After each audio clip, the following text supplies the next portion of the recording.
ਸ੍ਰੀ ਅਕਾਲ ਸਭ ਨੂੰ ਜੀ ਨੂੰ ਆਖਦੇ ਹਾਂ।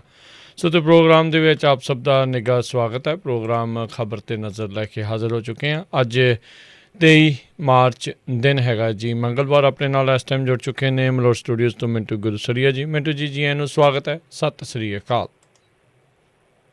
ਸ਼ੁਕਰੀਆ ਜੀ, ਸਾਰਿਆਂ ਨੂੰ ਸਤਿ ਸ਼੍ਰੀ ਅਕਾਲ ਜੀ।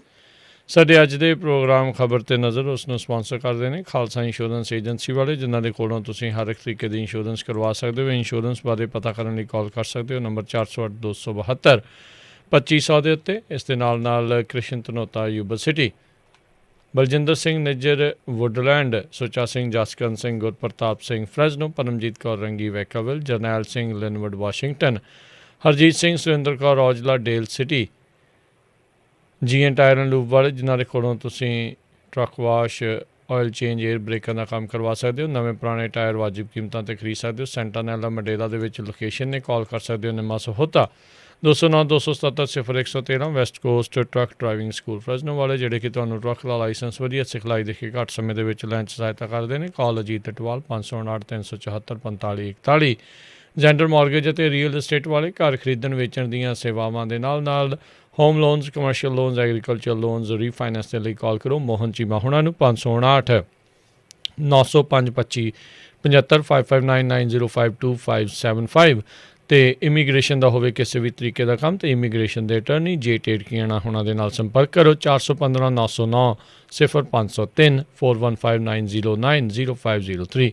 ਇਹਨਾਂ ਸਾਰਿਆਂ ਦਾ ਬਹੁਤ ਬਹੁਤ ਧੰਨਵਾਦ। ਜੇਕਰ ਤੁਸੀਂ ਜਾਂ ਕੋਈ ਹੋਰ ਕਾਰੋਬਾਰ ਇਸ ਪ੍ਰੋਗਰਾਮ ਨੂੰ ਸਪਾਂਸਰ ਕਰਨਾ ਚਾਹੁੰਦੇ ਹੋ, ਸੰਪਰਕ ਕਰ ਸਕਦੇ ਹੋ ਨੰਬਰ 408 722 7698 ਦੇ ਉੱਤੇ। ਮੈਨੂੰ ਜੀ ਗੱਲਬਾਤ ਦਾ ਸਿਲਸਿਲਾ ਜੇ ਸ਼ੁਰੂ ਕਰੀਏ, ਬੈਂਕ ਕਰਜ਼ਿਆਂ 'ਤੇ ਲਾਏ ਜਾ ਰਹੇ ਵਿਆਜ ਮਾਮਲੇ ਦੇ ਵਿੱਚ ਸੁਪਰੀਮ ਕੋਰਟ ਨੇ ਕੇਂਦਰ ਨੂੰ ਦਿੱਤੀ ਰਾਹਤ।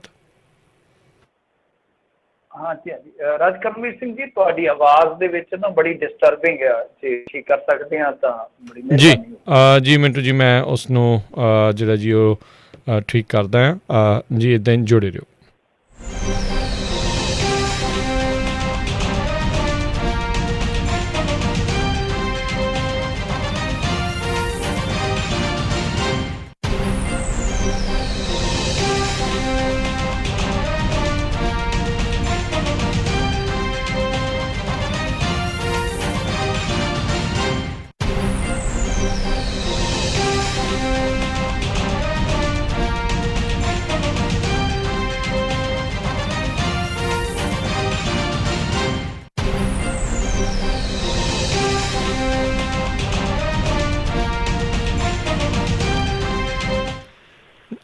ਜੀ ਮਿੰਟੂ ਜੀ, ਆਪਾਂ ਗੱਲਬਾਤ ਜੇ ਸ਼ੁਰੂ ਕਰਦੇ ਜਾਈਏ ਤਾਂ ਬੈਂਕ ਕਰਜ਼ਿਆਂ ਦੇ ਲਾਏ ਜਾ ਰਹੇ ਵਿਆਜ ਮਾਮਲੇ ਦੇ ਵਿੱਚ ਸੁਪਰੀਮ ਕੋਰਟ ਨੇ ਹੁਣ ਕੇਂਦਰ ਨੂੰ ਦਿੱਤੀ ਹੈ ਰਾਹਤ ਜੀ।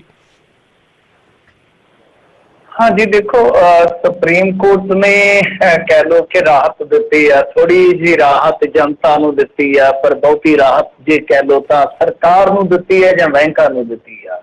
ਉਹ ਕਿਸ ਤਰ੍ਹਾਂ ਹੈ? ਸਾਰਿਆਂ ਤੋਂ ਪਹਿਲਾਂ ਤਾਂ ਥੋੜਾ ਜਿਹਾ ਇਸ ਮਾਮਲੇ ਦਾ ਪਿਛੋਕੜ ਆਪਾਂ ਨੂੰ ਯਾਦ ਕਰ ਲੈਣਾ ਚਾਹੀਦਾ ਹੈ ਕਿ ਜੋ ਇੱਕ ਮਸਲਾ ਹੋਇਆ ਸੀਗਾ, ਮਸਲਾ ਕੀ ਹੈ ਉਹ ਹਾਲੇ ਵੀ ਚੱਲਦਾ, ਲੋਕਡਾਊਨ, ਔਰ ਉਸ ਦਰਮਿਆਨ ਮੈਰੋਟੋਰੀਅਮ ਦਾ ਇੱਕ ਜ਼ਿਕਰ ਹੋਇਆ ਸੀ। ਲੋਨ ਮੈਰੋਟੋਰੀਅਮ ਇੱਕ ਸ਼ਬਦ ਇਸਤੇਮਾਲ ਕੀਤਾ ਸੀ, ਸਾਡੇ ਵਰਗਿਆਂ ਨੇ ਤਾਂ ਪਹਿਲੀ ਵਾਰੀ ਸੁਣਿਆ ਸੀਗਾ। ਤਾਂ ਉਹਦੇ ਵਿੱਚ ਕੀ ਸੀਗਾ ਕਿ ਇਹਨਾਂ ਨੇ ਅਗਸਤ ਤੱਕ ਰੱਖਿਆ ਸੀਗਾ ਕਿ ਤੁਸੀਂ ਆਪਣੀਆਂ ਕਿਸ਼ਤਾਂ ਜਿਹੜੀਆਂ EMI, ਜਿਵੇਂ ਤੁਹਾਡੇ ਇੱਧਰ ਹੁੰਦਾ ਹਾਊਸ ਲੋਨ ਆ, ਕਾਰ ਲੋਨ ਆ ਜਾਂ ਕ੍ਰੈਡਿਟ ਕਾਰਡ ਲੋਨ ਆ, ਕਿ ਉਹ ਸਾਰੇ ਜਿਹੜੇ ਤਮਾਮ ਤੁਹਾਡੇ ਇਸ ਤਰ੍ਹਾਂ ਦੇ ਲੋਨ ਆ, ਉਹਨਾਂ ਦੇ ਵਿੱਚ ਤੁਹਾਨੂੰ EMI ਤੋਂ ਮਤਲਬ ਕਿ ਮਹੀਨੇ ਬਾਅਦ ਜਿਹੜੀ ਕਿਸ਼ਤ ਹੁੰਦੀ ਆ ਉਹਦੇ 'ਚ ਛੋਟ ਦਿੱਤੀ ਜਾਊਗੀ। ਚਲੋ, ਇਹ ਲੋਕਾਂ ਦੇ ਵਿੱਚ ਗੱਲ ਫੈਲ ਗਈ ਕਿ ਲਓ ਭਾਈ, ਇਹਨਾਂ ਨੇ ਤਾਂ ਨਾ ਚੱਕ ਕੇ ਤੇ ਸਾਰਾ ਕੁਛ ਮਾਫ਼ ਕਰ ਦਿੱਤਾ। 3-4 ਕਿਸ਼ਤਾਂ ਤੇ ਇੱਕ ਤਰ੍ਹਾਂ ਨਾਲ ਕਹਿ ਲਓ ਸਰਕਾਰ ਨੇ ਆਪਣੇ ਖਾਤੇ 'ਚ ਪਵਾ ਲਈਆਂ, ਤਾਂ ਖੁਸ਼ ਹੋਏ ਸਨ। ਪਰ ਬਾਅਦ ਦੇ ਵਿੱਚ ਇਹ ਮੈਥਡ ਇਹਨਾਂ ਦਾ ਹਿਸਾਬ ਕਿਤਾਬ 'ਚ ਆ ਗਿਆ ਕਿ ਵੇਖੋ, ਗੱਲ ਇਹ ਆ ਕਿ ਜੇ ਕਿਸੇ ਨੇ ਇਹ ਮੈਰੋਟੋਰੀਅਮ ਲੈਣਾ ਹੈ, ਮੈਰੋਟੋਰੀਅਮ ਜੋ ਕਹਿੰਦੇ ਨੇ ਕਿ ਜੇ ਲੈਣਾ ਤਦ ਤੁਹਾਨੂੰ ਇਹ ਕਿਸ਼ਤਾਂ ਜਿਹੜੀਆਂ ਉਹ ਅੰਤ ਦੇ ਵਿੱਚ ਭਰਨੀਆਂ ਹੀ ਪੈਣਗੀਆਂ, ਤੇ ਜਿਹੜੀ ਤੁਸੀਂ ਛੋਟ ਲਈ ਹੋਈ ਤਾਂ ਉਹ ਤੁਹਾਨੂੰ ਸਮੇਤ ਵਿਆਜ ਨੂੰ ਵਿਆਜ ਵੀ ਪਾ ਕੇ ਦੇਣੀ ਪੈ ਸਕਦੀ ਆ। ਤਾਂ ਫਿਰ ਇਹ ਮਾਮਲਾ ਗਿਆ ਸੀਗਾ ਸੁਪਰੀਮ ਕੋਰਟ ਦੇ ਵਿੱਚ। ਤਾਂ ਸੁਪਰੀਮ ਕੋਰਟ ਨੇ ਫਿਰ ਅੱਜ ਇਹਦੇ ਤੇ ਫੈਸਲਾ ਦਿੱਤਾ ਵਾ। ਉਡੀਕਿਆ ਜਾ ਰਿਹਾ ਸੀਗਾ ਕਿ ਸੁਪਰੀਮ ਕੋਰਟ ਕੀ ਫੈਸਲਾ ਦਿੰਦੀ ਆ। ਤਾਂ ਸੁਪਰੀਮ ਕੋਰਟ ਨੇ ਇੱਕ ਤੇ ਗੱਲ ਸਾਫ਼ ਕਰ ਦਿੱਤੀ ਆ ਕਿ ਦੇਖੋ ਵਿਆਜ ਵਾਲਾ ਕੰਮ ਹੈ ਜਿਹੜਾ ਉਹ ਨਹੀਂ ਹੋਏਗਾ। ਮਤਲਬ ਜਿਹੜਾ ਵਿਆਜ ਚੱਕਰ ਹੁੰਦਾ ਹੈ ਉਹ ਨਹੀਂ ਜਾਏਗਾ। ਦੂਜੀ ਚੀਜ਼ ਜਿਹੜੀ ਹੈ ਉਹ ਇਸ ਮਾਮਲੇ ਦੇ ਵਿੱਚ ਇਹ ਆ ਕਿ ਵਿਆਜ ਤੁਹਾਨੂੰ ਭਰਨੀ ਪਊਗੀ। ਮਤਲਬ ਸਮਝ ਕੇ ਨਾ ਤੁਸੀਂ ਕਿ ਇੱਕ ਵਿਆਜ ਤਾਂ ਹੋਗੀ, ਇੱਕ ਦੋਹਰਾ ਵਿਆਜ ਜਿਹੜਾ ਲੱਗਦਾ ਉਹ ਨਹੀਂ ਹੋਏਗਾ। ਔਰ ਦੂਜੀ ਗੱਲ ਇਹ ਹੈ ਕਿ ਇਹ ਰਾਹਤ ਜਿਹੜੀ ਆ ਉਹ ਸਿਰਫ 2 ਕਰੋੜ ਦੇ ਲੋਨ ਤੱਕ ਹੋਏਗੀ ਜੀ। ਮਸਲਨ ਜਿਵੇਂ ਕਾਰਪੋਰੇਟ ਲੋਨ ਆ ਬਹੁਤ ਜ਼ਿਆਦਾ ਹੁੰਦੇ ਆ, ਕਈ ਵਾਰ ਕਰੋੜਾਂ ਦੇ ਵਿੱਚ ਹੁੰਦੇ ਆ, ਕਈ ਤੇ ਇਹੋ ਜਿਹੇ ਭਾਗਾਂ ਵਾਲੇ ਘਰ ਆ ਜਿਨ੍ਹਾਂ ਨੇ ਕਈ ਹਜ਼ਾਰ ਕਰੋੜ ਦਾ ਵੀ ਕਰਜ਼ਾ ਦੇਣਾ ਤੇ ਗੌਰਮੈਂਟ ਉਹਨਾਂ ਨੂੰ ਰੈੱਡ ਕਾਰਪੋਰੇਟ ਉਹਦੇ ਤੇ ਤੋਰਦੀ ਆ। ਤਾਂ ਇਸੇ ਤਰੀਕੇ ਨਾਲ ਜਾਨੀ ਜਿਹੜੇ ਕਾਰੋਬਾਰੀ ਜਾਂ ਜਿਹੜੇ ਲੋਕ 2 ਕਰੋੜ ਤੋਂ ਥੱਲੇ ਜਾਂ 2 ਕਰੋੜ ਤੱਕ ਦਾ ਲੋਨ ਰੱਖਦੇ ਉਹਨਾਂ ਨੂੰ ਇਹ ਰਾਹਤ ਦਿੱਤੀ ਜਾਏਗੀ।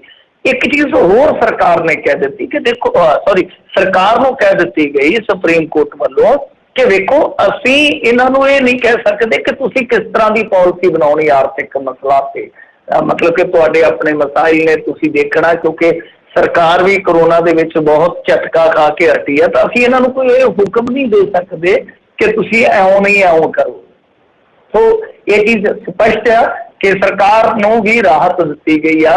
ਅਦਰਵਾਈਜ਼ ਨਹੀਂ ਤਾਂ ਉਹ ਕੋਈ ਦੇ ਸਕਦੇ ਸੀਗੇ, ਹੁਕਮ ਵੀ ਦੇ ਸਕਦੇ ਸੀਗੇ ਕਿ ਆਹ ਕੁਛ ਕੀਤਾ ਜਾ ਸਕਦਾ, ਪਰ ਉਹਨਾਂ ਨੇ ਆਪਣਾ ਅਧਿਕਾਰ ਖੇਤਰ ਹੈ ਜਿਹੜਾ ਉਹ ਨਿਸ਼ਚਿਤ ਕਰਦਿਆਂ ਕਿਹਾ ਕਿ ਅਸੀਂ ਇਹਨਾਂ ਨੂੰ ਕੋਈ ਇਹਨਾਂ ਦੀ ਆਰਥਿਕ ਪਾਲਿਸੀ ਤੇ ਕੋਈ ਹੁਕਮ ਨਹੀਂ ਦੇਵਾਂਗੇ। ਤਾਂ ਕੁੱਲ ਮਿਲਾ ਕੇ ਤੁਸੀਂ ਕਹਿ ਸਕਦੇ ਹੋ ਕਿ ਛੋਟੀ ਜੀ ਜਨਤਾ ਨੂੰ ਰਾਹਤ ਹੈ ਕਿ ਵਿਆਜ ਤੇ ਵਿਆਜ ਨਹੀਂ ਪਏਗੀ, ਪਰ ਵੱਡੀ ਰਾਹਤ ਜਿਹੜੀ ਆ ਉਹ ਬੈਂਕਾਂ ਨੂੰ ਜਾਂ ਸਰਕਾਰ ਨੂੰ ਹੈ ਕਿ ਜੋ ਛੋਟ ਉਸ ਵੇਲੇ ਜਨਤਾ ਨੇ ਲਈ ਸੀ ਉਸ ਸਮੇਤ ਵਿਆਜ ਦੇਣੀ ਹੀ ਪਵੇਗੀ। ਜੀ ਜੀ ਜੀ। ਅਗਲੀ ਗੱਲ ਕਰੀਏ, ਪੁਲਿਸ ਵੱਲੋਂ ਉੱਤਰਾਖੰਡ ਭਾਜਪਾ ਪ੍ਰਧਾਨ ਨੂੰ ਗਾਰਡ ਆਫ ਆਨਰ ਦੇਣ ਉੱਤੇ ਹੁਣ ਵਿਵਾਦ ਭਖਿਆ। ਹਾਂਜੀ ਵੇਖੋ, ਇਹ ਨਾ ਗਲਤ ਕੰਮ ਹੀ ਕੀਤਾ ਸੀਗਾ ਇਹਨਾਂ ਨੇ, ਮੇਰੇ ਖਿਆਲ ਦੇ ਨਾਲ ਤੇ ਬਹੁਤ ਵੱਡਾ ਮਸਲਾ ਹੈ ਇਹ। ਹੁਣ ਜਿੱਦਾਂ ਵਿਵਾਦ ਇਹ ਜਿਹੜਾ ਭਖ ਗਿਆ ਤੇ ਫਿਰ ਇਹਨਾਂ ਨੇ ਕਹਿ ਦਿੱਤਾ ਅਧਿਕਾਰੀਆਂ ਨੇ ਕਿ ਦੇਖੋ ਜੀ ਗੱਲ ਇਹ ਆ ਕਿ ਸਾਨੂੰ ਪਤਾ ਹੀ ਨਹੀਂ ਲੱਗਿਆ, ਇਹ ਮਤਲਬ ਕਿ ਮਿਸਅੰਡਰਸਟੈਂਡਿੰਗ ਹੋ ਗਈ ਆ, ਗੱਲਬਾਤ ਜਿਹੜੀ ਆ ਉਹ ਸਾਨੂੰ ਸਮਝ ਹੀ ਨਹੀਂ ਆਈ, ਮਤਲਬ ਕਿ ਜਿੱਦਾਂ ਉਹ ਕਹਿੰਦੇ ਆ ਕਿ ਗਲਤੀ ਹੋ ਗਈ। ਪਰ ਰੌਲਾ ਇਹ ਆ ਕਿ ਏਡੀ ਵੱਡੀ ਗਲਤੀ ਕਿੱਦਾਂ ਹੋ ਸਕਦੀ ਆ, ਕਿਉਂਕਿ ਹੁਣ ਜੇ ਤੁਸੀਂ ਵੇਖੋ ਤਾਂ ਸੁਨੀਲ ਜਾਖੜ ਨੂੰ ਇੱਥੇ ਕੌਣ ਨਹੀਂ ਜਾਣਦਾ, ਪਾਰਟੀ ਪ੍ਰਧਾਨ ਨੇ ਨਾ, ਸੱਤਾਧਾਰੀ ਨੇ, ਕਾਂਗਰਸੀ ਪ੍ਰਧਾਨ ਨੇ, ਪਰ ਇਹ ਕੋਈ ਸੰਵਿਧਾਨਕ ਅਹੁਦੇ ਤੇ ਤਾਂ ਹੈ ਨਹੀਂ, MLA ਹੈ ਨਹੀਂ, MP ਹੈ ਨਹੀਂ, ਰਾਜਪਾਲ ਹੈ ਨਹੀਂ, ਜਾਂ ਰਾਸ਼ਟਰਪਤੀ ਹੈ ਨਹੀਂ, ਜਾਂ ਪ੍ਰਾਈਮ ਮਿਨਿਸਟਰ ਹੈ ਨਹੀਂ, ਜਾਂ ਕੈਬਨਿਟ ਮਿਨਿਸਟਰ ਨਹੀਂ ਹੈਗੇ। ਤਾਂ ਇਹਨਾਂ ਨੂੰ ਕੋਈ ਗਾਰਡ ਆਫ ਆਨਰ ਦਿੰਦਾ ਹੈ ਤਾਂ ਇਹ ਤਾਂ ਆਪਣੇ ਆਪ ਦੇ ਵਿੱਚ ਇੱਕ ਬਹੁਤ ਵੱਡਾ ਵਿਵਾਦ ਹੋ ਜਾਏਗਾ। ਲਿਹਾਜ਼ਾ ਇਹਨਾਂ ਨੇ ਪੱਲਾ ਝਾੜ ਲਿਆ। ਪਰ ਮੇਰੇ ਖਿਆਲ ਦੇ ਨਾਲ ਇਹ ਜਿਹੜੀਆਂ ਚੀਜ਼ਾਂ ਹੋ ਰਹੀਆਂ ਨੇ ਨਾ, ਬੜੀਆਂ ਅਲੋਕਾਰੀ ਜਿਹੀਆਂ ਹੋ ਰਹੀਆਂ, ਸਮਝ ਤੋਂ ਪਰੇ ਦੀ ਗੱਲ ਆ ਕਿ ਇਹਨਾਂ ਨੂੰ ਕਿਉਂ ਨਹੀਂ ਰੋਕਿਆ ਜਾ ਰਿਹਾ, ਕਿਉਂ ਨਹੀਂ ਡੱਕਿਆ ਜਾ ਰਿਹਾ। ਲੱਗਦਾ ਉਹ ਆ ਕਿ ਸਾਰਾ ਕੁਛ ਇਹਨਾਂ ਨੇ ਆਪਣੇ ਹੱਥ ਹੀ ਕਰ ਲਿਆ। ਪਿੱਛੇ ਜੇ ਤੁਸੀਂ ਉਹ ਤਸਵੀਰਾਂ ਵੇਖੀਆਂ ਹੋਣੀਆਂ, ਜਿਹੜਾ ਉਹ ਹੈਗਾ ਚੀਫ ਮਿਨਿਸਟਰ ਵੀਰੇਂਦਰ ਸਿੰਘ ਮਣੀਪੁਰ ਦਾ, ਤਾਂ ਉਹ ਜਦੋਂ ਆਇਆ ਤੇ ਉਹਨੂੰ ਵੀ ਲਾਲ ਪੱਟੀ ਵਿਛਾ ਕੇ ਲੰਘਾਇਆ ਜਾ ਰਿਹਾ ਸੀਗਾ। ਤੇ ਕਮਾਲ ਦੀ ਗੱਲ ਹੈ, ਜਿਵੇਂ ਪੁਰਾਣੇ ਰਾਜਿਆਂ ਦੇ ਦਰਬਾਰ ਦੇ ਵਿੱਚ ਆਪਾਂ ਉਹ ਨਾਟਕ ਨਹੀਂ ਦਿੰਦੇ ਹੁੰਦੇ ਸੀਗੇ ਕਿ ਜਦੋਂ ਆਉਂਦੇ ਉਹ ਇੱਕ ਬੋਲਦਾ ਉੱਚੀ ਆਵਾਜ਼ ਚ ਟੂਟੀ ਜੀ ਵਜਾ ਕੇ ਕਿ ਫਲਾਣਾ ਆ ਗਿਆ, ਬਾਦਸ਼ਾਹ ਆ ਗਿਆ, ਤੇ ਜਿਵੇਂ ਦਰਬਾਰੀ ਸੀ ਉਹ ਝੁਕ ਜਾਂਦੇ ਹੁੰਦੇ ਸੀਗੇ, ਉਹ ਟੈਲੀਵਿਜ਼ਨ ਚ ਵੇਖਦੇ ਹੁੰਦੇ ਸਾਂ। ਤਾਂ ਠੀਕ ਉਸੇ ਤਰ੍ਹਾਂ ਬੱਚਿਆਂ ਨੂੰ ਗੋਡਿਆਂ ਪਰਨੇ ਕਰਕੇ ਨਤਮਸਤਕ ਕੀਤਾ ਗਿਆ। ਉਹ ਤਸਵੀਰ ਤੁਸੀਂ ਗੂਗਲ ਤੇ ਅੱਜ ਵੀ ਦੇਖ ਸਕਦੇ ਹੋ। ਤਾਂ ਇਹ ਕਿਸ ਤਰ੍ਹਾਂ ਦੀ ਤਾਨਾਸ਼ਾਹੀ ਆ? ਕੋਈ ਇਹ ਤਾਨਾਸ਼ਾਹ ਆ ਰਿਹਾ ਕਿ ਇਹਨਾਂ ਨੂੰ ਜੀ ਗਾਰਡ ਆਫ ਆਨਰ ਦੇਣਾ ਹੀ ਦੇਣਾ ਤੁਸੀਂ, ਜਾਂ ਰੈੱਡ ਕਾਰਪੇਟ ਵਿਛਾ ਕੇ ਬੱਚਿਆਂ ਨੂੰ ਤੁਸੀਂ ਨਤਮਸਤਕ ਕਰਨਾ। ਔਰ ਏਡੇ ਮੈਂ ਕਹੂੰਗਾ ਕਿ ਬੇਸ਼ਰਮ ਆਦਮੀ ਨੇ ਇਹ ਲੋਕ। ਤਾਂ ਇਹਨਾਂ ਨੇ ਉਹ ਘਟਨਾ ਜਿਹੜੀ ਸੀ ਵੀਰੇਂਦਰ ਸਿੰਘ ਵਾਲੀ, ਉਹਦੇ ਤੇ ਕੋਈ ਅਫਸੋਸ ਵੀ ਨਹੀਂ ਪ੍ਰਗਟਾਇਆ। ਇਹਨਾਂ ਦੇ ਖਿਲਾਫ ਜਿਹੜਾ ਹੁੰਦੇ ਆ ਜਿਵੇਂ ਬੱਚਿਆਂ ਦੇ ਅਧਿਕਾਰਾਂ ਦੀ ਸੁਰੱਖਿਆ ਵਾਲੇ ਕਮਿਸ਼ਨ ਹੁੰਦੇ ਆ, ਇਹਨਾਂ ਨੇ ਵੀ ਕੋਈ ਕਾਰਵਾਈ ਨਹੀਂ ਕੀਤੀ। ਨਹੀਂ ਤੇ ਇੱਥੇ ਸਕੂਲ ਦੇ ਵਿੱਚ ਪੰਡ ਘਰ ਦੀ ਕਿਸੇ ਜਵਾਕਾਂ ਨੂੰ ਚੁਕਾ ਦੇਣ ਮਾਸਟਰ ਤੇ ਉਹਨਾਂ ਦੀ ਭਾਅ ਦੀ ਬਣਾ ਦਿੰਦੇ ਨੇ ਕਿ ਤੁਸੀਂ ਬੱਚਿਆਂ ਦੇ ਅਧਿਕਾਰਾਂ ਤੇ ਡਾਕਾ ਮਾਰ ਲਿਆ, ਇਹ ਕਰ ਲਿਆ, ਵਾਹ ਕਰ ਲਿਆ। ਤਾਂ ਇਹਦੀ ਇਹਨਾਂ ਨੂੰ ਜਵਾਬਦੇਹੀ ਕਰਨੀ ਚਾਹੀਦੀ ਸੀਗੀ ਕਿ ਹਾਂ ਭਾਈ ਤੁਸੀਂ ਕੌਣ ਹੁੰਦੇ ਹੋ? ਤੁਸੀਂ ਹੈਗੇ ਹਿਟਲਰ ਹੋ, ਤੁਸੀਂ ਮੁਸੋਲੀਨੀ ਹੋ, ਤੁਸੀਂ ਤੁਹਾਡੇ 'ਚ ਰੂਹ ਕਿਤੇ ਆ ਗਈ ਯਾਰ ਕਿ ਤੁਸੀਂ ਕਰਦੇ ਕੀ ਫਿਰਦੇ ਹੋ? तो इन्हां घटनावां का जोरदार विरोध होना चाहिए। छोटियां घटनावां नहीं है। कल नूं कोई RSS वाला उठ के आखूगा कि मैं शाखा ला के आया जी, ते लियाओ मैनू भी इत्थे DC चाहिए, SM चाहिए, तहसीलदार चाहिए, राह दे विच खलोता होवे, की करोगे? सो आपो अपना काम करो, जिहड़ा मर्जी करो, विचारधारा आइडियोलॉजी तुहाडी आ, राज तुसीं करी जांदे हो अपने ढंग नाल करना, पर जो प्रोटोकॉल के मुताबिक गलत है वो गलत है, जो प्रोटोकॉल के मुताबिक सही होना चाहिए। और इन्हां घटनावां नूं जनता वालों लाइटली नहीं लेना चाहिए। ये अगे जाके बहुत घटनावां जिहड़ियां सरकार को हो सकदियां ने। जी जी जी। ਤੇ ਮਿੰਟੂ ਜੀ, ਅੱਜ ਭਗਤ ਸਿੰਘ ਹੁਣਾਂ ਦਾ ਸ਼ਹੀਦੀ ਦਿਹਾੜਾ ਆ। ਇਸ ਮੌਕੇ ਦੇ ਉੱਤੇ ਸਿੰਘੂ ਬਾਰਡਰ ਦੇ ਵਿਖੇ ਨੌਜਵਾਨਾਂ ਵੱਲੋਂ ਮਾਰਚ, ਬੰਗੇ ਵਿੱਚ ਵੀ ਹੋਇਆ ਵੱਡਾ ਇਕੱਠ। हाँ जी, देखो उत्थे भी मार्च किया गया सीगा, उत्थे भी भरमी हाजरी आ। देखो कुछ लोग निराश कर देंगे ने कि जी उत्थे हाजरी घट गई है वह, पर जे तुसीं देखोगे तो उत्थे भी पूरा भखमा इकट्ठ है, ऐसी गल नहीं है जी। हाँ ठीक है, थोड़ा बहुता फर्क पिया है परिस्थितियों के मुताबिक, हालातों के मुताबिक, मौसम भी बदलिया, फसलबाड़ी का भी मौका हैगा, पर यह नहीं है कि सब कुछ उत्थे खत्म हो गया। उत्थे झंडा बुलंद है, किसानी का झंडा जिहड़ा उत्थे झूल रहा और झूलता रहूगा मेरे ख्याल दे नाल जदों तक फैसला नहीं हो जाता।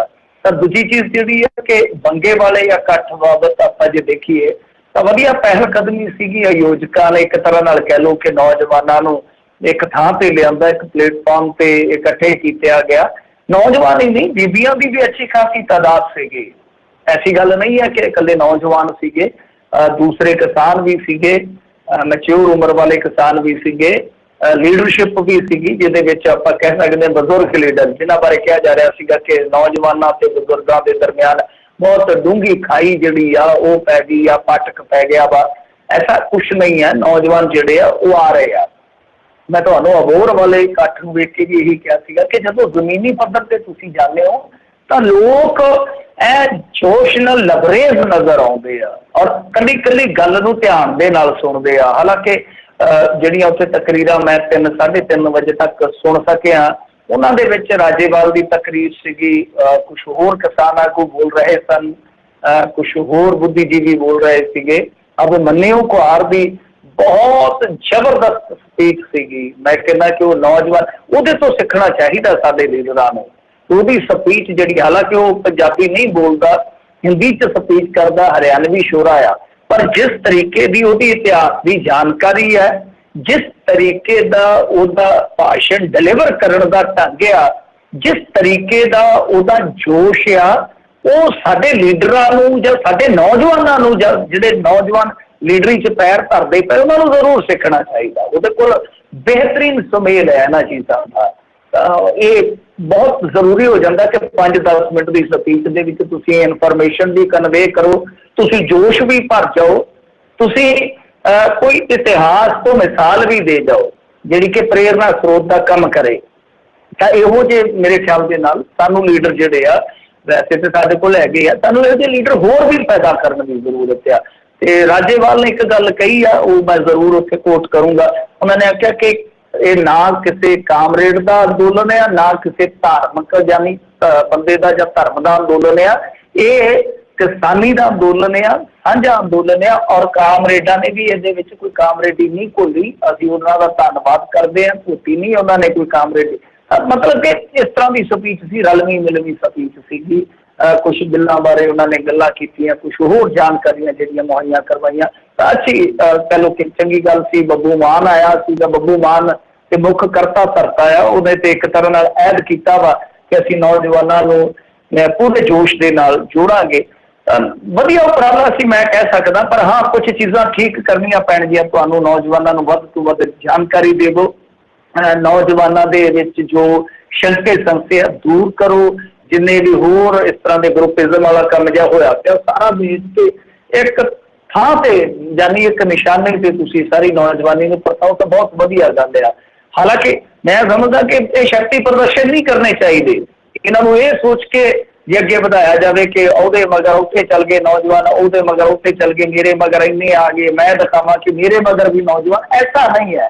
नौजवानी सही थां ते वरतन की जरूरत महसूस करती है, ना कि एवें ਜਿੱਦਾਂ ਕਹਿ ਲਓ ਕਿ ਕੋਈ ਪੋਲੀਟੀਸ਼ੀਅਨ ਉਧਰ ਲੈ ਗਿਆ, ਫਿਰ ਉਹਨਾਂ ਦੇ ਨਾਲ ਠੱਗੀ ਜੀ ਕਰਕੇ ਵਿਚਾਰਿਆਂ ਨੂੰ ਅੱਧ ਬਾਟੀ ਛੱਡਤਾ, ਕੋਈ ਉਧਰ ਗਿਣੀ ਜਾਵੇ ਕਿ ਆਹ ਦੇਖ ਲਓ ਮੇਰੇ ਨਾਲ ਇੰਨੇ ਆ, ਐਸਾ ਨਹੀਂ ਹੈ। ਮਤਲਬ ਕਿ ਉਹਨਾਂ ਨੂੰ ਸਹੀ ਤਰੀਕੇ ਨਾਲ, ਸਹੀ ਰਸਤੇ ਨਾਲ ਉਹ ਦਿਖਾ ਕੇ ਮੰਜ਼ਿਲ ਤੇ ਪਹੁੰਚਾਇਆ ਜਾਣਾ ਚਾਹੀਦਾ ਕਿ ਆ ਤੁਹਾਡੀ ਮੰਜ਼ਿਲ ਆ। ਠੀਕ ਹੈ, ਅਗਵਾਈ ਜਿਹੜਾ ਮਰਜ਼ੀ ਕਰੀ ਜਾਵੇ, ਮੇਰਾ ਤੇ ਇੰਨਾ ਕੀ ਕਹਿਣਾ, ਪਰ ਫਿਰ ਵੀ ਚਲੋ ਸ਼ੁਕਰਾਨਾ ਹੈ ਇਹਨਾਂ ਲੋਕਾਂ ਦਾ, ਕਿਉਂਕਿ ਉੱਥੇ ਬਾਬਾ ਹਰਦੀਪ ਸਿੰਘ ਮਹਾਰਾਜ ਵੀ ਪਹੁੰਚੇ ਸੀ। ਉਹਨਾਂ ਨੇ ਆਖਿਆ ਕਿ ਲੱਖੇ ਸਿਧਾਣੇ ਵੱਲੋਂ ਫਤਿਹ ਕਬੂਲ ਕਰੋ, ਤਾਂ ਇਹਦਾ ਮਤਲਬ ਹੈ ਕਿ ਲੱਖਾ ਸਿਧਾਣਾ ਹੀ ਸਮਝ ਲਓ ਕਿ ਉੱਥੇ ਪਹੁੰਚਿਆ ਹੋਇਆ ਸੀ। ਪਰ ਨਾਲ ਹੀ ਉਹਨਾਂ ਨੇ ਐਲਾਨ ਵੀ ਕਰ ਦਿੱਤਾ ਕਿ ਦੁਆਬੇ 'ਚ ਅਸੀਂ ਇੱਕ ਹੋਰ ਇਕੱਠ ਕਰਾਂਗੇ ਤੇ ਉਹਦੇ ਵਿੱਚ ਲੱਖਾ ਸਿਧਾਣਾ ਵੀ ਆਊਗਾ। ਤਾਂ ਇਹ ਤੁਸੀਂ ਆਪ ਸੋਚ ਸਕਦੇ ਹੋ, ਆਪ ਸਮਝ ਸਕਦੇ ਹੋ ਕਿ ਲੱਖਾ ਸਿਧਾਣਾ ਉੱਥੇ ਇੱਕ ਤਰ੍ਹਾਂ ਨਾਲ ਕਹਿ ਲਓ ਆਪਣੀ ਸੋਚ ਦੇ ਤਹਿਤ ਸੀਗਾ। ਤਾਂ ਜੇ ਇਹ ਗੱਲ ਬਣ ਜਾਂਦੀ ਹੈ ਕਿ ਬੱਬੂ ਮਾਨ, ਲੱਖਾ ਸਿਧਾਣਾ, ਕੱਲ ਨੂੰ ਹੋ ਸਕਦਾ ਦੀਪ ਸਿੱਧੂ ਕੋਈ ਅਪੀਲ ਜਾਰੀ ਕਰ ਦੇਵੇ, ਵੈਸੇ ਉਹਨੂੰ ਕਰਨੀ ਚਾਹੀਦੀ ਹੈ। ਜੇ ਉਹ ਅੱਜ ਵੀ ਕਿਸਾਨ ਸੰਘਰਸ਼ ਦੇ ਨਾਲ ਆ, ਕਿਸੇ ਬੰਦੇ ਨਾਲ ਉਹਦੇ ਨਿੱਜੀ ਵਖਰੇਵੇਂ ਹੋ ਸਕਦੇ ਆ, ਪਰ ਜੇ ਉਹ ਨਿਸ਼ਾਨੇ ਤੇ ਅੱਜ ਵੀ ਕਾਇਮ ਆ ਤਾਂ ਮੇਰੇ ਖਿਆਲ ਦੇ ਨਾਲ ਉਹਨੂੰ ਵੀ ਚਿੱਠੀ ਜਾਰੀ ਕਰ ਦੇਣੀ ਚਾਹੀਦੀ ਹੈ ਕਿ ਠੀਕ ਹੈ ਭਾਈ, ਲੀਡਰਸ਼ਿਪ ਦਾ ਕੋਈ ਵੀ ਵਖਰੇਵਾ ਹੋ ਸਕਦਾ, ਸਾਡੇ ਨਾਲ ਧੜੇਬੰਦੀ ਹੋ ਸਕਦੀ ਹੈ ਸਾਡੇ ਵਿੱਚ, ਪਰ ਸਾਡਾ ਨਿਸ਼ਾਨਾ ਜਿਹੜਾ ਉਹ ਇੱਕ ਰਹਿਣਾ ਚਾਹੀਦਾ। ਔਰ ਇਸ ਲੜਾਈ 'ਚੋਂ ਖੁਦ ਨੂੰ ਲਹਿਰਾ ਨਹੀਂ ਕਰਨਾ ਚਾਹੀਦਾ, ਜਿਹੜੀ ਸਭ ਤੋਂ ਵੱਡੀ ਗੱਲ ਹੋਣੀ ਚਾਹੀਦੀ ਹੈ। ਖੈਰ ਉਮੀਦ ਕਰਦੇ ਹਾਂ ਕਿ ਜਿਵੇਂ ਹੁਣ ਟੁੱਟ ਭੱਜ ਬਹੁਤ ਹੱਦ ਤੱਕ ਠੀਕ ਹੋ ਗਈ, ਆਉਣ ਵਾਲੇ ਦਿਨਾਂ 'ਚ ਹੋਰ ਵੀ ਹੋ ਜਾਏਗੀ ਤੇ ਇੱਕ ਅੱਛੀ ਲੜਾਈ ਜਿਹੜੀ ਚੱਲਦੀ ਪਈ ਹੈ ਸਾਨੂੰ ਅੱਛੇ ਢੰਗ ਨਾਲ ਨਿਭਦੀ ਵਿਖਾਲੀ ਦੇਊਗੀ। ਖੈਰ ਇਹ ਸਾਰੀਆਂ ਗੱਲਾਂ ਬਾਤਾਂ ਸੀ, ਪਰ ਕੁਝ ਅਫਸੋਸ ਵੀ ਹੋਏ, ਖਾਸ ਤੌਰ ਤੇ ਜਦੋਂ ਬੱਬੂ ਮਾਨ ਆਇਆ, ਐਮਾਰ ਚੀਕ ਚਿਹਾੜਾ, ਬੁਰੇ ਹਾਲ, ਉਹ ਥੋੜੀ ਜਿਹੀ ਮੇਰੇ ਖਿਆਲ ਦੇ ਨਾਲ ਨੌਜਵਾਨਾਂ ਨੂੰ ਨਾ ਸੰਜੀਦਗੀ ਵਿਖਾਉਣੀ ਪਏਗੀ, ਉਹ ਸਿੱਖਣੀ ਪਏਗੀ। ਔਰ ਲੀਡਰਾਂ ਦਾ ਬਹੁਤ ਵੱਡਾ ਰੋਲ ਹੁੰਦਾ ਇਹਦੇ ਵਿੱਚ ਕਿ ਭਾਈ ਕਿਹੜੇ ਮੌਕੇ ਤੇ ਤੁਸੀਂ, ਇਹ ਕੋਈ ਖਾੜਾ ਤਾਂ ਲੱਗ ਨਹੀਂ ਰਿਹਾ, ਕੋਈ ਵਿਆਹ ਦੇ ਮੌਕੇ ਤੇ ਸ਼ਹੀਦਾਂ ਦਾ ਸਮਾਗਮ ਆ, ਉਹਦੇ 'ਚ ਬਹੁਤ ਸੰਜੀਦਗੀ, ਸੁਹਿਰਦਤਾ, ਸ਼ਾਂਤੀ ਦਿਖਾਉਣ ਦਾ ਕਿਤੇ ਨਾ ਕਿਤੇ ਤਰੱਦਦ ਜਿਹੜਾ ਉਹ ਚਾਹੀਦਾ।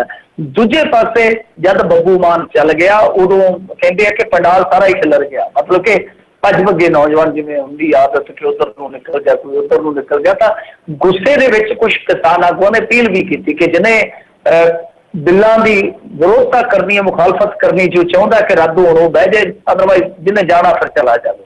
ਤੇ ਇੱਥੋਂ ਤੱਕ ਇੱਕ ਨੌਜਵਾਨ ਲੀਡਰ ਨੇ ਆਖਿਆ, ਉਹਨੇ ਆਖਿਆ ਕਿ ਤੁਸੀਂ ਦਿੱਲੀ ਕੀ ਬਹਿਣਾ, ਤੁਸੀਂ ਤੇ ਇੱਥੇ 2 ਘੰਟੇ ਬਹਿ ਕੇ ਕੋਈ ਗੱਲਬਾਤ ਨਹੀਂ ਕਰ ਸਕੇ। ਸੋ ਇੱਕ ਨਿਹੋਰਾ ਵੀ ਮਾਰਿਆ ਗਿਆ। ਪਰ ਮੇਰੇ ਖਿਆਲ ਦੇ ਨਾਲ ਇਹ ਚੀਜ਼ਾਂ ਜਿਹੜੀਆਂ ਨੌਜਵਾਨੀ ਨੂੰ ਹੌਲੀ ਹੌਲੀ ਸਿਖਾਈਆਂ ਜਾਣੀਆਂ ਚਾਹੀਦੀਆਂ ਤੇ ਉਹਨਾਂ ਨੂੰ ਸਿੱਖਣੀਆਂ ਵੀ ਚਾਹੀਦੀਆਂ ਕਿ ਹਰੇਕ ਇਕੱਠ ਦਾ, ਹਰੇਕ ਇਸ ਤਰ੍ਹਾਂ ਦੇ ਸਮਾਗਮ ਦਾ ਇੱਕ ਪ੍ਰੋਟੋਕਾਲ ਹੁੰਦਾ, ਇੱਕ ਮਰਿਆਦਾ ਹੁੰਦੀ ਹੈ, ਉਹਦੇ ਵਿੱਚ ਰਹਿਣਾ, ਕਿਉਂਕਿ ਉਹ ਤੁਹਾਨੂੰ ਦੁਨੀਆ ਵੇਖ ਰਹੀ ਹੁੰਦੀ ਹੈ, ਉਹਦੇ ਵਿੱਚ ਰਹਿਣਾ ਉਹ ਵੀ ਆਪਣੇ ਆਪ ਦੇ ਵਿੱਚ ਜੇ ਕਹੀਏ ਤਾਂ ਇਹੋ ਜਿਹੀਆਂ ਲੜਾਈਆਂ 'ਚ ਇੱਕ ਸਹਿਯੋਗ ਹੁੰਦਾ ਹੈ। ਜੀ ਜੀ ਜੀ।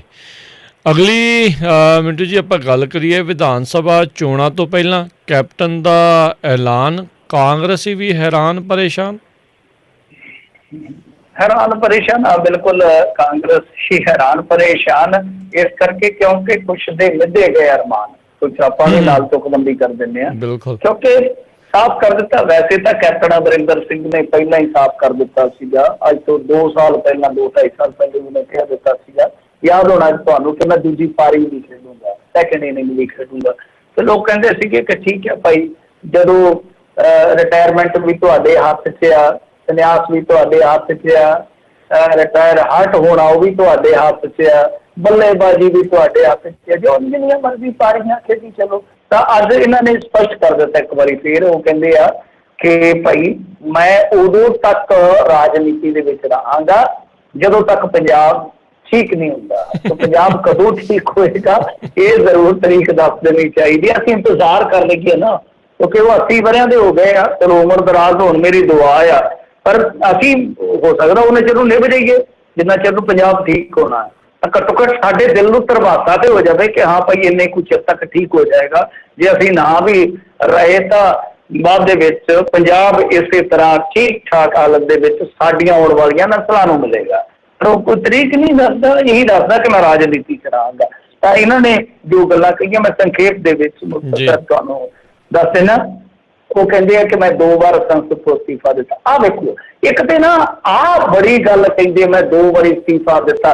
ਨਹੀਂ, ਅਸਤੀਫਾ ਦੇ ਕੇ ਤੇ ਤੁਸੀਂ ਪੰਜਾਬ ਦਾ ਕੀ ਸਵਾਰਿਆ ਮੈਨੂੰ? 84 ਦੀ ਵਿਰੋਧਤਾ ਦੇ ਵਿੱਚ ਇਹਨਾਂ ਅਸਤੀਫਾ ਦਿੱਤਾ ਸੀ ਨਾ, ਤੇ 84 ਕਿਹਨੇ ਅੰਜਾਮ ਦਿੱਤੀ ਸੀ, ਤੁਸੀਂ ਆਪ ਹੀ ਸੋਚ ਲਓ। ਤੇ ਅੱਜ ਕੈਪਟਨ ਅਮਰਿੰਦਰ ਸਿੰਘ ਕਿੱਥੇ ਬੈਠੇ, ਉਸ ਅਸਤੀਫੇ ਦਾ ਕੀ ਤੁਕ ਬਣਿਆ? ਇਧਰੋਂ ਬਾਦਲ ਨਾਲ ਜਾ ਰਲੇ, ਉਧਰੋਂ ਫਲਾਣੇ ਨਾਲ ਜਾ ਰਲੇ, ਫਿਰ ਧੱਕੇ ਝੋੜੇ ਖਾ ਕੇ ਲਿਆ ਕੇ ਉਸੇ ਝੋਲੀ 'ਚ ਫਿਰ ਬਹਿ ਗਏ, ਉਸੇ ਤਨਖਾਹ ਤੇ ਭਾਂਡੇ ਮਾਂਜੇ ਫਿਰ ਆ ਕੇ। ਤੇ ਜੇ ਤੁਸੀਂ ਵੇਖੋਗੇ ਤੇ ਆ ਦੂਜਾ ਅਸਤੀਫਾ ਜਿਹੜਾ ਦਿੱਤਾ ਸੀਗਾ, ਉਹ ਅਸਤੀਫਾ ਕਾਹਦਾ? ਉਹ ਤੇ ਲਤੀਫਾ ਸੀ ਜੀ। ਕਿ ਇੱਥੋਂ ਪਟਿਆਲੇ ਦੇ ਵਿੱਚੋਂ ਭੱਜ ਕੇ ਤੇ ਜਾ ਕੇ ਅੰਮ੍ਰਿਤਸਰ ਦੇ ਵਿੱਚ ਇਲੈਕਸ਼ਨ ਲੜ ਲਿਆ, ਤੇ ਜਦੋਂ ਇਧਰੋਂ ਵਿਧਾਨ ਸਭਾ ਦਾ ਇਲੈਕਸ਼ਨ ਨੇੜੇ ਆਇਆ, ਇਧਰੋਂ ਜਿੱਤ ਗਏ ਤੇ ਅੰਮ੍ਰਿਤਸਰ ਛੱਡ ਕੇ ਭੱਜ ਗਏ। ਕੀ ਕਰੋਗੇ ਤੁਸੀਂ ਇਹੋ ਜਿਹੇ ਅਸਤੀਫੇ ਦਾ? ਇਹ ਤਾਂ ਤੁਹਾਡੇ ਲਾਲਚ ਆ, ਤੁਹਾਡਾ ਲੋਭ ਆ ਕਿ ਇਧਰੋਂ ਹੱਥ ਪੈ ਗਿਆ ਜ਼ਿਆਦਾ, ਉਧਰੋਂ ਤਗੜਾ ਹੱਥ ਪੈ ਗਿਆ ਤਾਂ ਉਧਰ ਨੂੰ ਭੱਜ ਕੇ। ਇਹ ਕਹਿੰਦੇ ਜੀ ਮੈਂ 2 ਵਾਰੀ ਅਸਤੀਫਾ ਦਿੱਤਾ, ਮੈਂ ਆਪਣੇ ਰਾਜ ਨਾਲ ਰਹਿ ਸਕਾਂ, ਤਾਂ ਜੋ ਮੈਂ ਆਪਣੇ, ਤੇ ਉਹ ਬੰਦਾ ਪੁੱਛੇ ਤੇ ਤੁਹਾਨੂੰ ਦੇਸ਼ ਨਿਕਾਲਾ ਮਿਲ ਗਿਆ ਸੀਗਾ ਕਿ ਮੈਂ 2 ਵਾਰੀ ਅਸਤੀਫਾ ਦਿੱਤਾ ਤਾਂ ਕਿ ਮੈਂ ਆਪਣੇ ਰਾਜ ਨਾਲ ਰਹਿ ਸਕਾਂ। ਹੱਦ ਹੋ ਗਈ ਹੈ। ਮੇਰੀ ਜ਼ਿੰਮੇਵਾਰੀ ਪੰਜਾਬ ਦੀ ਮਦਦ ਕਰਨਾ ਹੈ। ਮੈਂ ਪਿਛਲੇ 52 ਸਾਲ ਤੋਂ ਰਾਜਨੀਤੀ ਦੇ ਵਿੱਚ ਰਿਹਾ, ਹੁਣ ਮੇਰੀ ਜ਼ਿੰਮੇਵਾਰੀ ਬਣ ਗਈ ਹੈ ਕਿ ਪੰਜਾਬ ਨੂੰ ਖੇਤੀਬਾੜੀ ਤੇ ਉਦਯੋਗ ਦੇ ਸੰਕਟ ਤੋਂ ਬਾਹਰ ਕੱਢਾਂ। ਇਸ ਲਈ ਮੈਂ ਅਗਲੀਆਂ ਚੋਣਾਂ ਲੜਾਂਗਾ ਤੇ ਜਿੱਤਾਂਗਾ। ਬੰਦਾ ਪੁੱਛੇ ਕਿ 52 ਸਾਲ ਮੱਛੀਆਂ ਫੜਦੇ ਰਹੇ, ਜੇ ਰਾਜਨੀਤੀ ਦੇ ਵਿੱਚ ਰਹੇ ਹੋ, ਮੈਂ 52 ਸਾਲ ਰਿਹਾ ਤੇ ਪੰਜਾਬ ਨੂੰ ਹੁਣ ਠੀਕ ਕਰਾਂਗਾ, ਦੱਸੋ? ਹੱਦ ਹੋ ਗਈ। ਇਹਦਾ ਮਤਲਬ ਕਿ ਨਹੀਂ ਫਲ ਗਿਆ ਤੁਹਾਡੇ 52 ਸਾਲ। ਜਿਵੇਂ ਬਾਦਲ ਸਾਹਿਬ ਕਹਿੰਦੇ ਮੈਂ ਇੰਨੇ ਚਿਰ ਤੋਂ ਰਾਜਨੀਤੀ 'ਚ ਆ, ਇਹ ਕਹਿੰਦੇ ਮੈਂ ਇੰਨੇ ਚਿਰ ਤੋਂ ਰਾਜਨੀਤੀ 'ਚ ਆ। ਤੇ ਬੰਦਾ ਪੁੱਛੇ ਅਸੀਂ ਤੁਹਾਨੂੰ ਮੈਡਲ ਦੇਣੇ ਆ, ਇਹ ਕੋਈ ਮੁਕਾਬਲਾ ਹੈ? ਮੈਂ ਇੰਨੇ ਚਿਰ, ਤੁਸੀਂ ਇਹ ਦੇਖੋ ਕਿ ਕੀਤਾ ਕੀ ਹੈ। ਤੁਸੀਂ ਖੁਦ ਕਹਿ ਰਹੇ ਹੋ ਕਿ ਪੰਜਾਬ ਨੂੰ ਠੀਕ ਕਰਨ ਦੀ ਜ਼ਰੂਰਤ ਹੈ, ਦਾ ਮਤਲਬ ਹੈ ਕਿ ਹੁਣ ਤੱਕ ਦੀ ਤੁਹਾਡੀ ਰਾਜਨੀਤੀ ਮਿੱਟੀ ਆ, ਕੁਛ ਨਹੀਂ ਕੀਤਾ ਤੁਸੀਂ ਪੰਜਾਬ ਤੋਂ। ਸੋ ਆਪ ਹੀ ਇਹ ਇਕਵਾ ਲਿਆ ਇਸ ਚੀਜ਼ ਦਾ। ਖੈਰ ਚਲੋ, ਮੁਬਾਰਕ ਹੈ ਕਾਂਗਰਸੀਆਂ ਨੂੰ, ਮੁਬਾਰਕ ਹੈ ਪੰਜਾਬੀਆਂ ਨੂੰ ਕਿ ਕੈਪਟਨ ਅਮਰਿੰਦਰ ਸਿੰਘ ਦੁਬਾਰਾ ਇਲੈਕਸ਼ਨ ਲੜਨਗੇ, ਪੰਜਾਬ ਨੂੰ ਠੀਕ ਕਰਨਗੇ। ਜਿਹਨੇ ਠੀਕ ਕਰਵਾਉਣਾ ਮਿਸਤਰੀ ਨੇ ਪੰਜਾਬ ਦੇ, ਤੇ ਜਿਹਨੇ ਪੰਜਾਬ ਨੂੰ ਠੀਕ ਕਰਵਾਉਣਾ ਵੋਟ ਪਾ ਸਕਦਾ, ਭਾਈ ਕੋਈ ਚੱਕਰ ਨਹੀਂ ਹੈਗਾ। ਜੀ ਜੀ, ਬਿਲਕੁਲ ਬਿਲਕੁਲ। ਅਗਲੀ ਮਿੰਟ ਜੀ ਗੱਲ ਕਰਦੇ ਜਾਈਏ ਤਾਂ ਕਹਿੰਦੇ ਵਿਸਾਖੀ ਦੇ ਮੌਕੇ ਦੇ ਉੱਤੇ ਪਾਕਿਸਤਾਨ ਨੂੰ ਜਾਵੇਗਾ ਜੀ ਜੱਥਾ। ਹੈਲੋ ਜੀ ਮਿੰਟੂ ਜੀ, ਆਵਾਜ਼ ਥੋੜੀ ਕੱਟ ਕੇ ਆ। ਹਾਂਜੀ ਹਾਂਜੀ, ਹੁਣ ਜੀ ਜੀ, ਮੈਂ ਪੁੱਛ ਰਿਹਾ ਸੀਗਾ ਵੀ ਵਿਸਾਖੀ ਦੇ ਮੌਕੇ ਦੇ ਉੱਤੇ ਪਾਕਿਸਤਾਨ ਨੂੰ ਜਾਵੇਗਾ ਜੱਥਾ ਹੁਣ। ਹਾਂਜੀ ਹਾਂਜੀ, ਇਹ ਜੱਥਾ ਜਿਹੜਾ ਜਾਏਗਾ ਸਿੱਖਾਂ ਵਾਸਤੇ ਬਹੁਤ, ਮੈਂ ਕਹੂੰਗਾ ਕਿ ਖੁਸ਼ਗਵਾਰ ਖਬਰ ਹੈ, ਔਰ ਇਹੋ ਜਿਹੀਆਂ ਖਬਰਾਂ ਦਾ ਹਮੇਸ਼ਾ ਇੰਤਜ਼ਾਰ ਰਹਿਣਾ ਚਾਹੀਦਾ। ਵੈਸੇ ਖਬਰ ਕਰਤਾਰਪੁਰ ਸਾਹਿਬ ਕੋਰੀਡੋਰ ਨੂੰ ਲੈ ਕੇ ਵੀ ਇਹੋ ਜਿਹੀ ਆਵੇ ਤਾਂ ਬਿਹਤਰ ਆ। ਖੈਰ, ਸ਼੍ਰੋਮਣੀ ਗੁਰਦੁਆਰਾ ਪ੍ਰਬੰਧਕ ਕਮੇਟੀ ਦੀ ਅਗਵਾਈ ਦੇ ਵਿੱਚ ਅੱਜ ਧਰਮ ਪ੍ਰਚਾਰ ਕਮੇਟੀ ਦੀ ਵੀ ਇਕੱਤਰਤਾ ਹੋਈ ਆ। ਖੈਰ, ਉਹਨਾਂ ਨੇ ਆਪੋ ਆਪਣੇ ਏਜੰਡੇ ਜਿਹੜੇ ਆ ਉਹਨਾਂ ਦੇ ਮੁਤਾਬਕ ਗੱਲਾਂ ਕੀਤੀਆਂ। ਇਸ ਮਸਲੇ ਤੇ ਵੀ ਉਹਨਾਂ ਨੇ ਟਿੱਪਣੀ ਕੀਤੀ ਆ, ਤਾਂ ਚਲੋ ਚੰਗਾ ਕਦਮ ਆ। ਕਹਾਂਗੇ ਕਿ ਇੱਕ ਵਾਰੀ ਤੇ ਹੁਣ ਦੇਖੋ, ਇਹਨਾਂ ਨੇ ਪਿੱਛੇ ਜੇ ਝਟਕਾ ਦਿੱਤਾ ਸੀਗਾ ਐਨ ਮੌਕੇ ਤੇ ਜਦੋਂ ਜਥੇ ਨੂੰ ਰੋਕਿਆ, ਤੇ ਉਦੋਂ ਆਪਾਂ ਵੀ ਕਿਹਾ ਸੀਗਾ ਕਿ ਤੇ ਬਹੁਤ ਇੱਕ ਤਰ੍ਹਾਂ ਨਾਲ ਕਹਿ ਲਈਏ ਨਾ ਕਿ ਜ਼ਲਾਲਤ ਜੀ ਦੇਣ ਵਾਲੀ ਗੱਲ ਆ ਕਿ ਤੁਸੀਂ ਐਨ ਮੌਕੇ ਤੇ ਜਦੋਂ ਸੰਗਤ ਦੇ ਗਲਾਂ 'ਚ ਬੈਗ ਸੀ, ਜਦੋਂ ਰਵਾਨਗੀ ਸਿਰ ਤੇ ਸੀਗੀ, ਤਾਂ ਠੀਕ ਉਸ ਮੌਕੇ ਤੇ ਕਿਹਾ ਗਿਆ ਕਿ ਨਾ ਨਾ ਨਾ, ਤੁਸੀਂ ਜਾ ਹੀ ਕੋਈ ਨਹੀਂ ਸਕਦੇ। ਤਾਂ ਹੁਣ ਸਵਾਲ ਤੇ ਇਹ ਵੀ ਉੱਠੇਗਾ ਨਾ ਕਿ ਕੀ ਕਰੋਨਾ ਖਤਮ ਹੋ ਗਿਆ? ਉਦੋਂ ਤੇ ਮੇਰੇ ਖਿਆਲ ਦੇ ਨਾਲ ਕਰੋਨਾ ਲੋਕ ਭੁੱਲ ਭੁਲਾ ਹੀ ਗਏ ਸੀਗੇ ਜੀ, ਤੇ ਕਰੋਨਾ ਦੁਬਾਰਾ ਵਾਪਸ ਆਇਆ। ਵੈਸੇ ਅੱਜ ਮੈਂ ਨਾ ਇੱਕ ਕਾਰਟੂਨ ਵੇਖਣ ਡਿਆ ਸੀਗਾ, ਕਾਰਟੂਨਿਸਟ ਦਾ, ਤੇ ਉਹਦੇ ਵਿੱਚ ਨਾ ਕਰੋਨਾ ਦੇ ਬੱਚੇ ਤੇ ਇੱਕ ਟੀਕਾ ਉਹਦੇ ਸਿਰ 'ਚ ਛਿੜਕਿਆ ਜਾ ਰਿਹਾ, ਉਹ ਚਿਲਾ ਰਿਹਾ ਡੈਡੀ ਡੈਡੀ ਡੈਡੀ, ਤੇ ਕਰੋਨਾ ਭਜਾ ਰਿਹਾ ਪਿੱਛੋਂ, ਮਤਲਬ ਕਿ ਲਾਲ ਅੱਖਾਂ ਕੱਢ ਕੇ। ਦਾ ਮਤਲਬ ਇਹ ਦਰਸਾਇਆ ਗਿਆ ਸੀਗਾ ਕਿ ਉਹ ਤਾਂ ਕਰੋਨਾ ਬੱਚਾ ਸੀ, ਬਾਪ ਤੇ ਅਜੇ ਆ ਰਿਹਾ। ਤਾਂ ਮੇਰੇ ਕਹਿਣ ਦਾ ਮਤਲਬ ਕਿ ਉਸ ਟਾਈਮ ਤਾਂ ਬਹੁਤ ਘੱਟ ਕੇਸ ਸੀਗੇ, ਬਹੁਤ ਘੱਟ ਕੇਸ ਸੀਗੇ। ਤਾਂ ਉਸ ਵੇਲੇ ਤੇ ਲੋਕ ਜਿਹੜੇ ਬੇਫਿਕਰ ਹੋ ਗਏ ਸਨ ਇਸ ਪਾਸਿਓਂ, ਤਾਂ ਉਦੋਂ ਤਾਂ ਤੁਸੀਂ ਰੋਕ ਦਿੱਤਾ। ਹੁਣ ਕਰੋਨਾ ਦੇ ਜਦ ਕੇਸ ਵੱਧ ਗਏ, ਹੁਣ ਤੁਸੀਂ ਕਹਿੰਦੇ ਕੋਈ ਠੀਕ ਹੈ ਭਾਈ ਜਾਓ। ਤਾਂ ਇਹਦਾ ਮਤਲਬ ਇਹੋ ਆ ਕਿ ਤੁਸੀਂ ਕੂਟਨੀਤੀ, ਇਹੋ ਜਿਹੇ ਮਾਮਲਿਆਂ ਦੇ ਵਿੱਚ ਵੀ ਕੂਟਨੀਤੀ ਵਰਤਦੇ ਹੋ, ਸਿਲੈਕਟਿਵ ਅਪਰੋਚ ਤੁਹਾਡੀ ਰਹਿੰਦੀ ਆ। ਕਿਉਂਕਿ ਜੇ ਪੈਮਾਨੇ ਵੇਖਣੇ ਹੋਣ ਤਾਂ ਪੈਮਾਨਿਆਂ ਦੇ ਮੁਤਾਬਕ ਤਾਂ ਫਿਰ ਤੁਸੀਂ ਆਪ ਹੀ ਕਿਤੇ ਨਾ ਕਿਤੇ ਵਿਰੋਧਾਭਾਸ ਦਾ ਸ਼ਿਕਾਰ ਹੋ। ਹੁਣ ਦੂਜੇ ਪਾਸੇ ਜੇ ਦੇਖੀਏ, ਕੂਟਨੀਤੀ ਤੋਂ ਚੇਤਾ ਆ ਗਿਆ ਕਿ ਜੀਓ ਪੋਲਿਟਿਕਸ ਦੇ ਵਿੱਚ ਵੀ ਬਹੁਤ ਕੁਝ ਹੋ ਰਿਹਾ ਨਾ। ਬਲੂਮਬਰਗ ਦੀ ਤੁਸੀਂ ਉਹ ਦੇਖੀ ਹੋਣੀ ਰਿਪੋਰਟ 'ਚ ਸੁਣੀ ਹੋਣੀ ਆ, ਜਾਂ ਤੁਸੀਂ ਉਹ ਸਰਚ ਕਰ ਲਿਓ, ਤੇ ਨਹੀਂ ਤਾਂ ਉਹਦੇ ਵਿੱਚ ਉਹਨਾਂ ਨੇ ਖੁਲਾਸਾ ਕੀਤਾ ਕਿ UAE ਇੱਕ ਬਹੁਤ ਵੱਡਾ ਰੋਲ ਅਦਾ ਕਰ ਰਿਹਾ, ਔਰ ਪਾਕਿਸਤਾਨ ਤੇ ਭਾਰਤ ਨੇੜੇ ਆ ਰਹੇ। ਤੁਸੀਂ ਉਹ ਪ੍ਰੇਮ ਪ੍ਰਸੰਗ ਵੀ ਇਹਨਾਂ ਦੇ ਵੇਖੇ ਹੋਣੇ ਆ, ਉਧਰ ਬੁਸ਼ਰਾ ਜੀ ਨੂੰ ਹੋ ਗਿਆ ਕਰੋਨਾ, ਤੇ ਖਾਨ ਸਾਹਿਬ ਨੂੰ ਹੋ ਗਿਆ, ਤੇ ਨਾਲ ਦੀ ਨਾਲ ਇੱਧਰੋਂ ਫਿਕਰ ਵੀ ਹੋ ਗਿਆ। ਇੱਧਰੋਂ ਪ੍ਰਾਈਮ ਮਿਨਿਸਟਰ ਸਾਹਿਬ ਨੂੰ ਉਹਨਾਂ ਨੇ ਲਾਂਘਾ ਯੂਜ਼ ਕੀਤਾ ਸੀ ਜਦੋਂ ਲੰਕਾ ਦੇ ਵਿੱਚ ਗਏ ਖਾਨ ਸਾਹਿਬ, ਤੇ ਬੜਾ ਉਦੋਂ ਵੀ ਪ੍ਰੇਮ ਪਿਆਰ ਇਹਨਾਂ ਨੇ ਦਿਖਾਇਆ ਕਿ ਕੋਈ ਗੱਲ ਨਹੀਂ, ਲੰਘ ਜਾਓ ਖਾਨ ਸਾਹਿਬ, ਕੋਈ ਗੱਲ ਨਹੀਂ ਹੈ। ਦੂਜੇ ਪਾਸੇ ਜਿਹੜੀ ਗੋਲੀਬਾਰੀ ਹੁੰਦੀ ਸੀ ਸਰਹੱਦ ਤੇ, ਉਹਦੀ ਗੋਲੀਬੰਦੀ ਵੀ ਹੋ ਗਈ, ਸੀਜ਼ ਫਾਇਰ ਵੀ ਹੋ ਗਿਆ। ਬੜੀਆਂ ਕਮਾਲ ਦੀਆਂ ਗੱਲਾਂ ਵਾਪਰੀਆਂ ਨੇ। ਜਿਹੜੇ ਉਹਨਾਂ ਦੇ ਜਨਰਲ ਸਾਹਿਬ ਨੇ ਫੌਜ ਦੇ, ਉਹ ਜਿਨ੍ਹਾਂ ਨੂੰ ਇੱਥੇ ਜੱਫੀ ਤੌਰ ਤੇ ਕੋਸਿਆ ਗਿਆ ਸੀਗਾ, ਸਿੱਧੂ ਨੂੰ ਗਾਲਾਂ ਕੱਢੀਆਂ ਗਈਆਂ ਸੀਗੀਆਂ, ਅੱਜ ਵੇਖੋ ਕਿਵੇਂ ਭਗਤ ਵਿਚਾਰੇ ਚੁੱਪ ਨੇ, ਬੋਲ ਹੀ ਕੋਈ ਨਹੀਂ ਰਿਹਾ ਕਿ ਜਿਸ ਪਾਕਿਸਤਾਨ ਦੇ ਨਾਂ ਤੇ ਦੂਜੀ ਸਰਕਾਰ ਬਣ ਗਈ, ਅੱਜ ਉਹ ਇਸ ਮੁਹਾਨ ਤੇ ਆ ਖਲੋਤਾ ਵਾ ਕਿ ਇੰਡੀਆ ਦੇ ਨਾਲ ਗੱਲਬਾਤ ਹੋ ਸਕਦੀ ਹੈ ਆਉਣ ਵਾਲੇ ਦਿਨਾਂ ਦੇ ਵਿੱਚ, ਕਿਉਂਕਿ UAE ਵਿਚੋਲਗੀ ਕਰ ਸਕਦਾ ਹੈ। ਇਹ ਬਲੂਮਬਰਗ ਦੀ ਰਿਪੋਰਟ ਆ। ਸੰਸਦੀ ਖੇਡ ਇਸ ਕਰਕੇ ਆ ਕਿਉਂਕਿ ਇਹਨਾਂ ਨੇ ਜਦੋਂ ਡੋਨਲਡ ਟਰੰਪ ਨੇ ਕਿਹਾ ਸੀਗਾ ਕਿ ਮੈਂ ਵਿਚੋਲਗੀ ਕਰਨ ਵਾਸਤੇ ਤਿਆਰ ਹੈ, ਤੁਹਾਨੂੰ ਯਾਦ ਹੋਣਾ 2 ਦਫਾ ਕਿਹਾ ਅਮਰੀਕਨ ਪ੍ਰੈਜ਼ੀਡੈਂਟ ਨੇ, ਇਹਨਾਂ ਨੇ ਆਖਿਆ ਸੀ ਅਸੀਂ ਤੀਜੀ ਧਿਰ ਪਰਵਾਹ ਹੀ ਨਹੀਂ ਕਰਦੇ। ਭਗਤ ਵੀ ਕਹਿੰਦੇ ਸੀ ਠੋਕੋ ਠੋਕੋ ਤਾਲੀ। ਵੈਸੇ ਅੱਜ ਮੈਨੂੰ ਲੱਗਦਾ ਥਾਲੀ ਦਿਹਾੜਾ ਯਾਦ ਆ ਗਿਆ ਜੀ, ਆ ਗਿਆ ਨਾ। ਹਾਂਜੀ ਹਾਂਜੀ, ਚਲੋ ਹਾਂਜੀ, ਇਹਨਾਂ ਨੇ ਆਖਿਆ ਸੀਗਾ ਕਿ ਸਾਊਂਡ ਵਾਈਬ੍ਰੇਸ਼ਨ ਦੇ ਨਾਲ ਉਹ ਕਰੋਨਾ ਮਰ ਜਾਏਗਾ। ਉਹ ਬੜਾ ਇੱਕ ਪੱਤਰ ਵੀ ਜਾਰੀ ਕੀਤਾ ਸੀ, ਚਲੋ ਉਹ ਵੀ ਕੱਢ ਲਿਆਵਾਂਗੇ ਕਿਸੇ ਦਿਨ। ਤਾਂ ਕਹਿਣ ਦਾ ਭਾਵ ਇਹ ਆ ਕਿ ਹੁਣ ਭਗਤ ਕਿਸ ਮੂੰਹ ਨੂੰ ਲੈ ਕੇ ਲੋਕਾਂ ਦੇ ਵਿੱਚ ਜਾਣਗੇ ਕਿ ਜਦੋਂ ਤਾਲੀ ਵਜਾਉਂਦੇ ਸੀ ਤਾਲੀ, ਕਿ ਸਾਡੇ ਤਾਂ ਥਰਡ ਪਾਰਟੀ ਨੂੰ ਪਰਵਾਹ ਵੀ ਨਹੀਂ ਕਰਦੇ। ਅੱਜ UAE ਜਿਹੜਾ ਇੱਕ ਅਹਿਮ ਭੂਮਿਕਾ ਅਦਾ ਕਰ ਰਿਹਾ, ਔਰ ਮੈਂ ਨਹੀਂ ਕਹਿ ਰਿਹਾ, ਵੱਡੇ ਵੱਡੇ ਮੀਡੀਆ ਆਊਟਲੈਟਸ ਕਹਿ ਰਹੇ ਆ ਕਿ ਆਉਣ ਵਾਲੇ ਦਿਨਾਂ ਦੇ ਵਿੱਚ ਬਹੁਤ ਕੁਝ ਬਦਲੇਗਾ ਜੀਓ ਪੋਲਿਟਿਕਸ ਦੇ ਵਿੱਚ। ਸੋ ਹੈਰਾਨਗੀ ਵਾਲੀ ਗੱਲ ਹੈ। ਖੈਰ ਚਲੋ, ਇਸ ਕੂਟਨੀਤੀ ਦਾ ਅਸਰ ਸਹੀ ਜੋ ਮਰਜ਼ੀ ਆ, ਤਾਂ ਸ਼ਰਧਾ ਵਾਸਤੇ ਆਸਥਾ ਵਾਸਤੇ ਚੀਜ਼ਾਂ ਚੰਗੀਆਂ ਹੈ। ਤੇ ਮੈਂ ਤੇ ਕਹਿੰਦਾ ਵਾਂ ਕਿ ਪਾਕਿਸਤਾਨ ਨੇ ਜਿਵੇਂ ਪਿੱਛੇ ਜੇ ਜਾਣਾ ਸੀ, ਮੇਰੇ ਖਿਆਲ ਦੇ ਨਾਲ ਕਟਾਸਰਾਜ ਨੂੰ ਜਾਣਾ ਸੀਗਾ ਜਥਾ ਹਿੰਦੂ ਭਾਈਚਾਰੇ ਦਾ, ਤੇ ਉਹ ਵੀ ਰੋਕ ਦਿੱਤਾ ਸੀਗਾ ਇਹਨਾਂ ਨੇ। ਤਾਂ ਮੇਰੇ ਖਿਆਲ ਦੇ ਨਾਲ ਉਸ ਭਾਈਚਾਰੇ ਨੂੰ ਵੀ ਰਾਹਤ ਦੇਣੀ ਚਾਹੀਦੀ ਆ। ਆਸਥਾ ਦਾ ਮਾਮਲਾ ਜਿਹੜਾ ਇੱਕੋ ਜਿਹਾ ਹੁੰਦਾ, ਜਿਹੜੇ ਮਜ਼ਹਬ ਹੁੰਦੇ ਆ ਉਹਨਾਂ ਦੇ ਵਿੱਚ ਆਸਥਾ ਦਾ ਰੰਗ ਇੱਕੋ ਜਿਹਾ ਹੀ ਹੁੰਦਾ ਹੈ। ਸੋ ਇਹ ਮਸਲਾ ਜਿਹੜਾ ਉਹ ਖੁੱਲ੍ਹਾ ਰਹਿਣਾ ਚਾਹੀਦਾ, ਖੁੱਲ੍ਹਦਿਲੀ ਨਾਲ। ਮੈਂ ਤੇ ਕਹਿੰਦਾ ਕਿ ਵਪਾਰ ਵੀ ਖੋਲ੍ਹਣ, ਖੇਡਾਂ ਵੀ ਖੋਲ੍ਹਣ, ਸਿੰਗਰ ਵੀ ਖੋਲ੍ਹ ਦੇਣ। ਹੋ ਸਕਦਾ ਟਿਕਰੀ ਦੇ ਵਿੱਚ ਸਾਨੂੰ ਸੁਣਨ ਨੂੰ ਮਿਲ ਜਾਣ ਪਾਕਿਸਤਾਨੀ ਗਾਇਕ ਆ ਕੇ ਮਨੋਰੰਜਨ ਕਰਦੇ, ਕਿਸਾਨਾਂ ਦੇ ਨਾਲ ਗੱਲਬਾਤ ਕਰਦੇ, ਤਾਂ ਖੋਲ੍ਹ ਦੇਣ ਜਲਦੀ। ਸਭ ਕੁਛ ਠੀਕ ਠਾਕ ਹੈ, ਪਰ ਦੋਗਲੇ ਪੈਮਾਨੇ ਨਾ ਰੱਖਣ, ਰਾਜਨੀਤੀ ਨਾ ਕਰਨ, ਐਵੇਂ ਗਰਦਨ ਕੱਟਣ ਵਾਲੀ ਖੇਡ ਨਾ ਖੇਡਣ। ਦੋਵੇਂ ਦੇਸ਼ਾਂ ਦੀ ਰਾਜਨੀਤਿਕ ਵਾਲੇ ਲੋਕ ਸੋਚ ਇਹੀ ਰੱਖਣੀ ਚਾਹੀਦੀ ਹੈ ਕਿ ਵਿਕਾਸ ਕਰੋ, ਸ਼ਾਂਤੀ ਰੱਖੋ, ਸਾਰੇ ਪਾਸੇ ਪੈਮਾਨਾ ਇੱਕੋ ਜਿਹਾ ਹੋਵੇ। ਜੀ ਜੀ, ਆਈ ਥਿੰਕ ਮਿਡਲ ਈਸਟ ਦੇ ਵਿੱਚ ਥੋੜਾ ਹੋਰ ਵੀ ਚੇਂਜਸ ਦੇਖਣ ਨੂੰ ਮਿਲ ਰਿਹਾ। ਕੱਲ ਇਹ ਵੀ ਖਬਰ ਸੀ ਸਾਊਦੀ ਅਰੇਬੀਆ ਵਾਲੇ ਯਮਨ ਦੇ ਨਾਲ ਵੀ ਜਿਹੜੇ ਆ ਉਹ ਸੀਜ਼ ਫਾਇਰ ਕਰਨ ਬਾਰੇ ਉਹ ਸੋਚ ਰਹੇ ਆ। ਸੋ ਪਤਾ ਨਹੀਂ ਉਧਰਲੇ ਪਾਸੇ ਕੀ ਦਬਾਇਆ ਤੇ ਉਹਨਾਂ ਨੇ ਚਾਈਨਾ ਦੇ ਨਾਲ ਵੀ ਤਾਂ ਡੀਲ ਕਰ ਲਈ ਹੈ ਨਾ। ਬਿਲਕੁਲ ਬਿਲਕੁਲ, ਐਨਰਜੀ ਤੇ ਉਹਨਾਂ ਨੇ 50 ਸਾਲ ਵਾਸਤੇ ਡੀਲ ਕੀਤੀ ਹੈ ਚਾਈਨਾ ਦੇ ਨਾਲ, ਬਹੁਤ ਜ਼ਬਰਦਸਤ ਡੀਲ ਹੈ। ਉਹ ਕਿਤੇ ਨਾ ਕਿਤੇ ਦੇਖੋ, ਤੁਹਾਨੂੰ ਪਤਾ ਹੀ ਆ ਕਿ ਜਿਵੇਂ ਦਬਾਅ ਪਾ ਰਹੇ ਆ ਅਮਰੀਕਾ ਵਾਲੇ, ਅਮਰੀਕਾ ਦੀ ਕੂਟਨੀਤੀ ਵੀ ਕਿਤੇ ਨਾ ਕਿਤੇ ਜਿਹੜੀ ਸੈਂਕਸ਼ਨ ਵਾਲੀ ਆ ਉਹ ਭਾਰੀ ਪੈ ਰਹੀ ਆ। ਜਿਵੇਂ ਰਸ਼ੀਆ ਸੀ ਉਹ ਪੱਕਾ ਹੀ ਚਾਈਨਾ ਦੇ ਨਾਲ ਜੁੜ ਗਿਆ ਜਾ ਕੇ। ਹੁਣ ਰਸ਼ੀਆ ਦੇ ਜਿਹੜੇ ਹੋਰ ਸੀਗੇ ਅਲਾਈਡ, ਤਾਂ ਉਹ ਵੀ ਜੁੜ ਗਏ ਨਾਲ ਚਾਈਨਾ ਦੇ। ਫਿਰ ਜੇ ਤੁਸੀਂ ਦੇਖੋਗੇ ਤਾਂ ਹੁਣ ਇੰਡੀਆ ਨੂੰ ਵੀ ਘੂਰ ਰਹੇ ਅਮਰੀਕਨ ਕਿ ਭਾਈ ਇਹਨਾਂ ਨਾਲ S-400 ਵਾਲੀ ਡੀਲ ਰੱਦ ਕਰੋ। ਤਾਂ ਹੋ ਸਕਦਾ ਇੰਡੀਆ ਵੀ ਕੱਲ ਮੈਥੜਾ ਬਦਲ ਲਵੇ।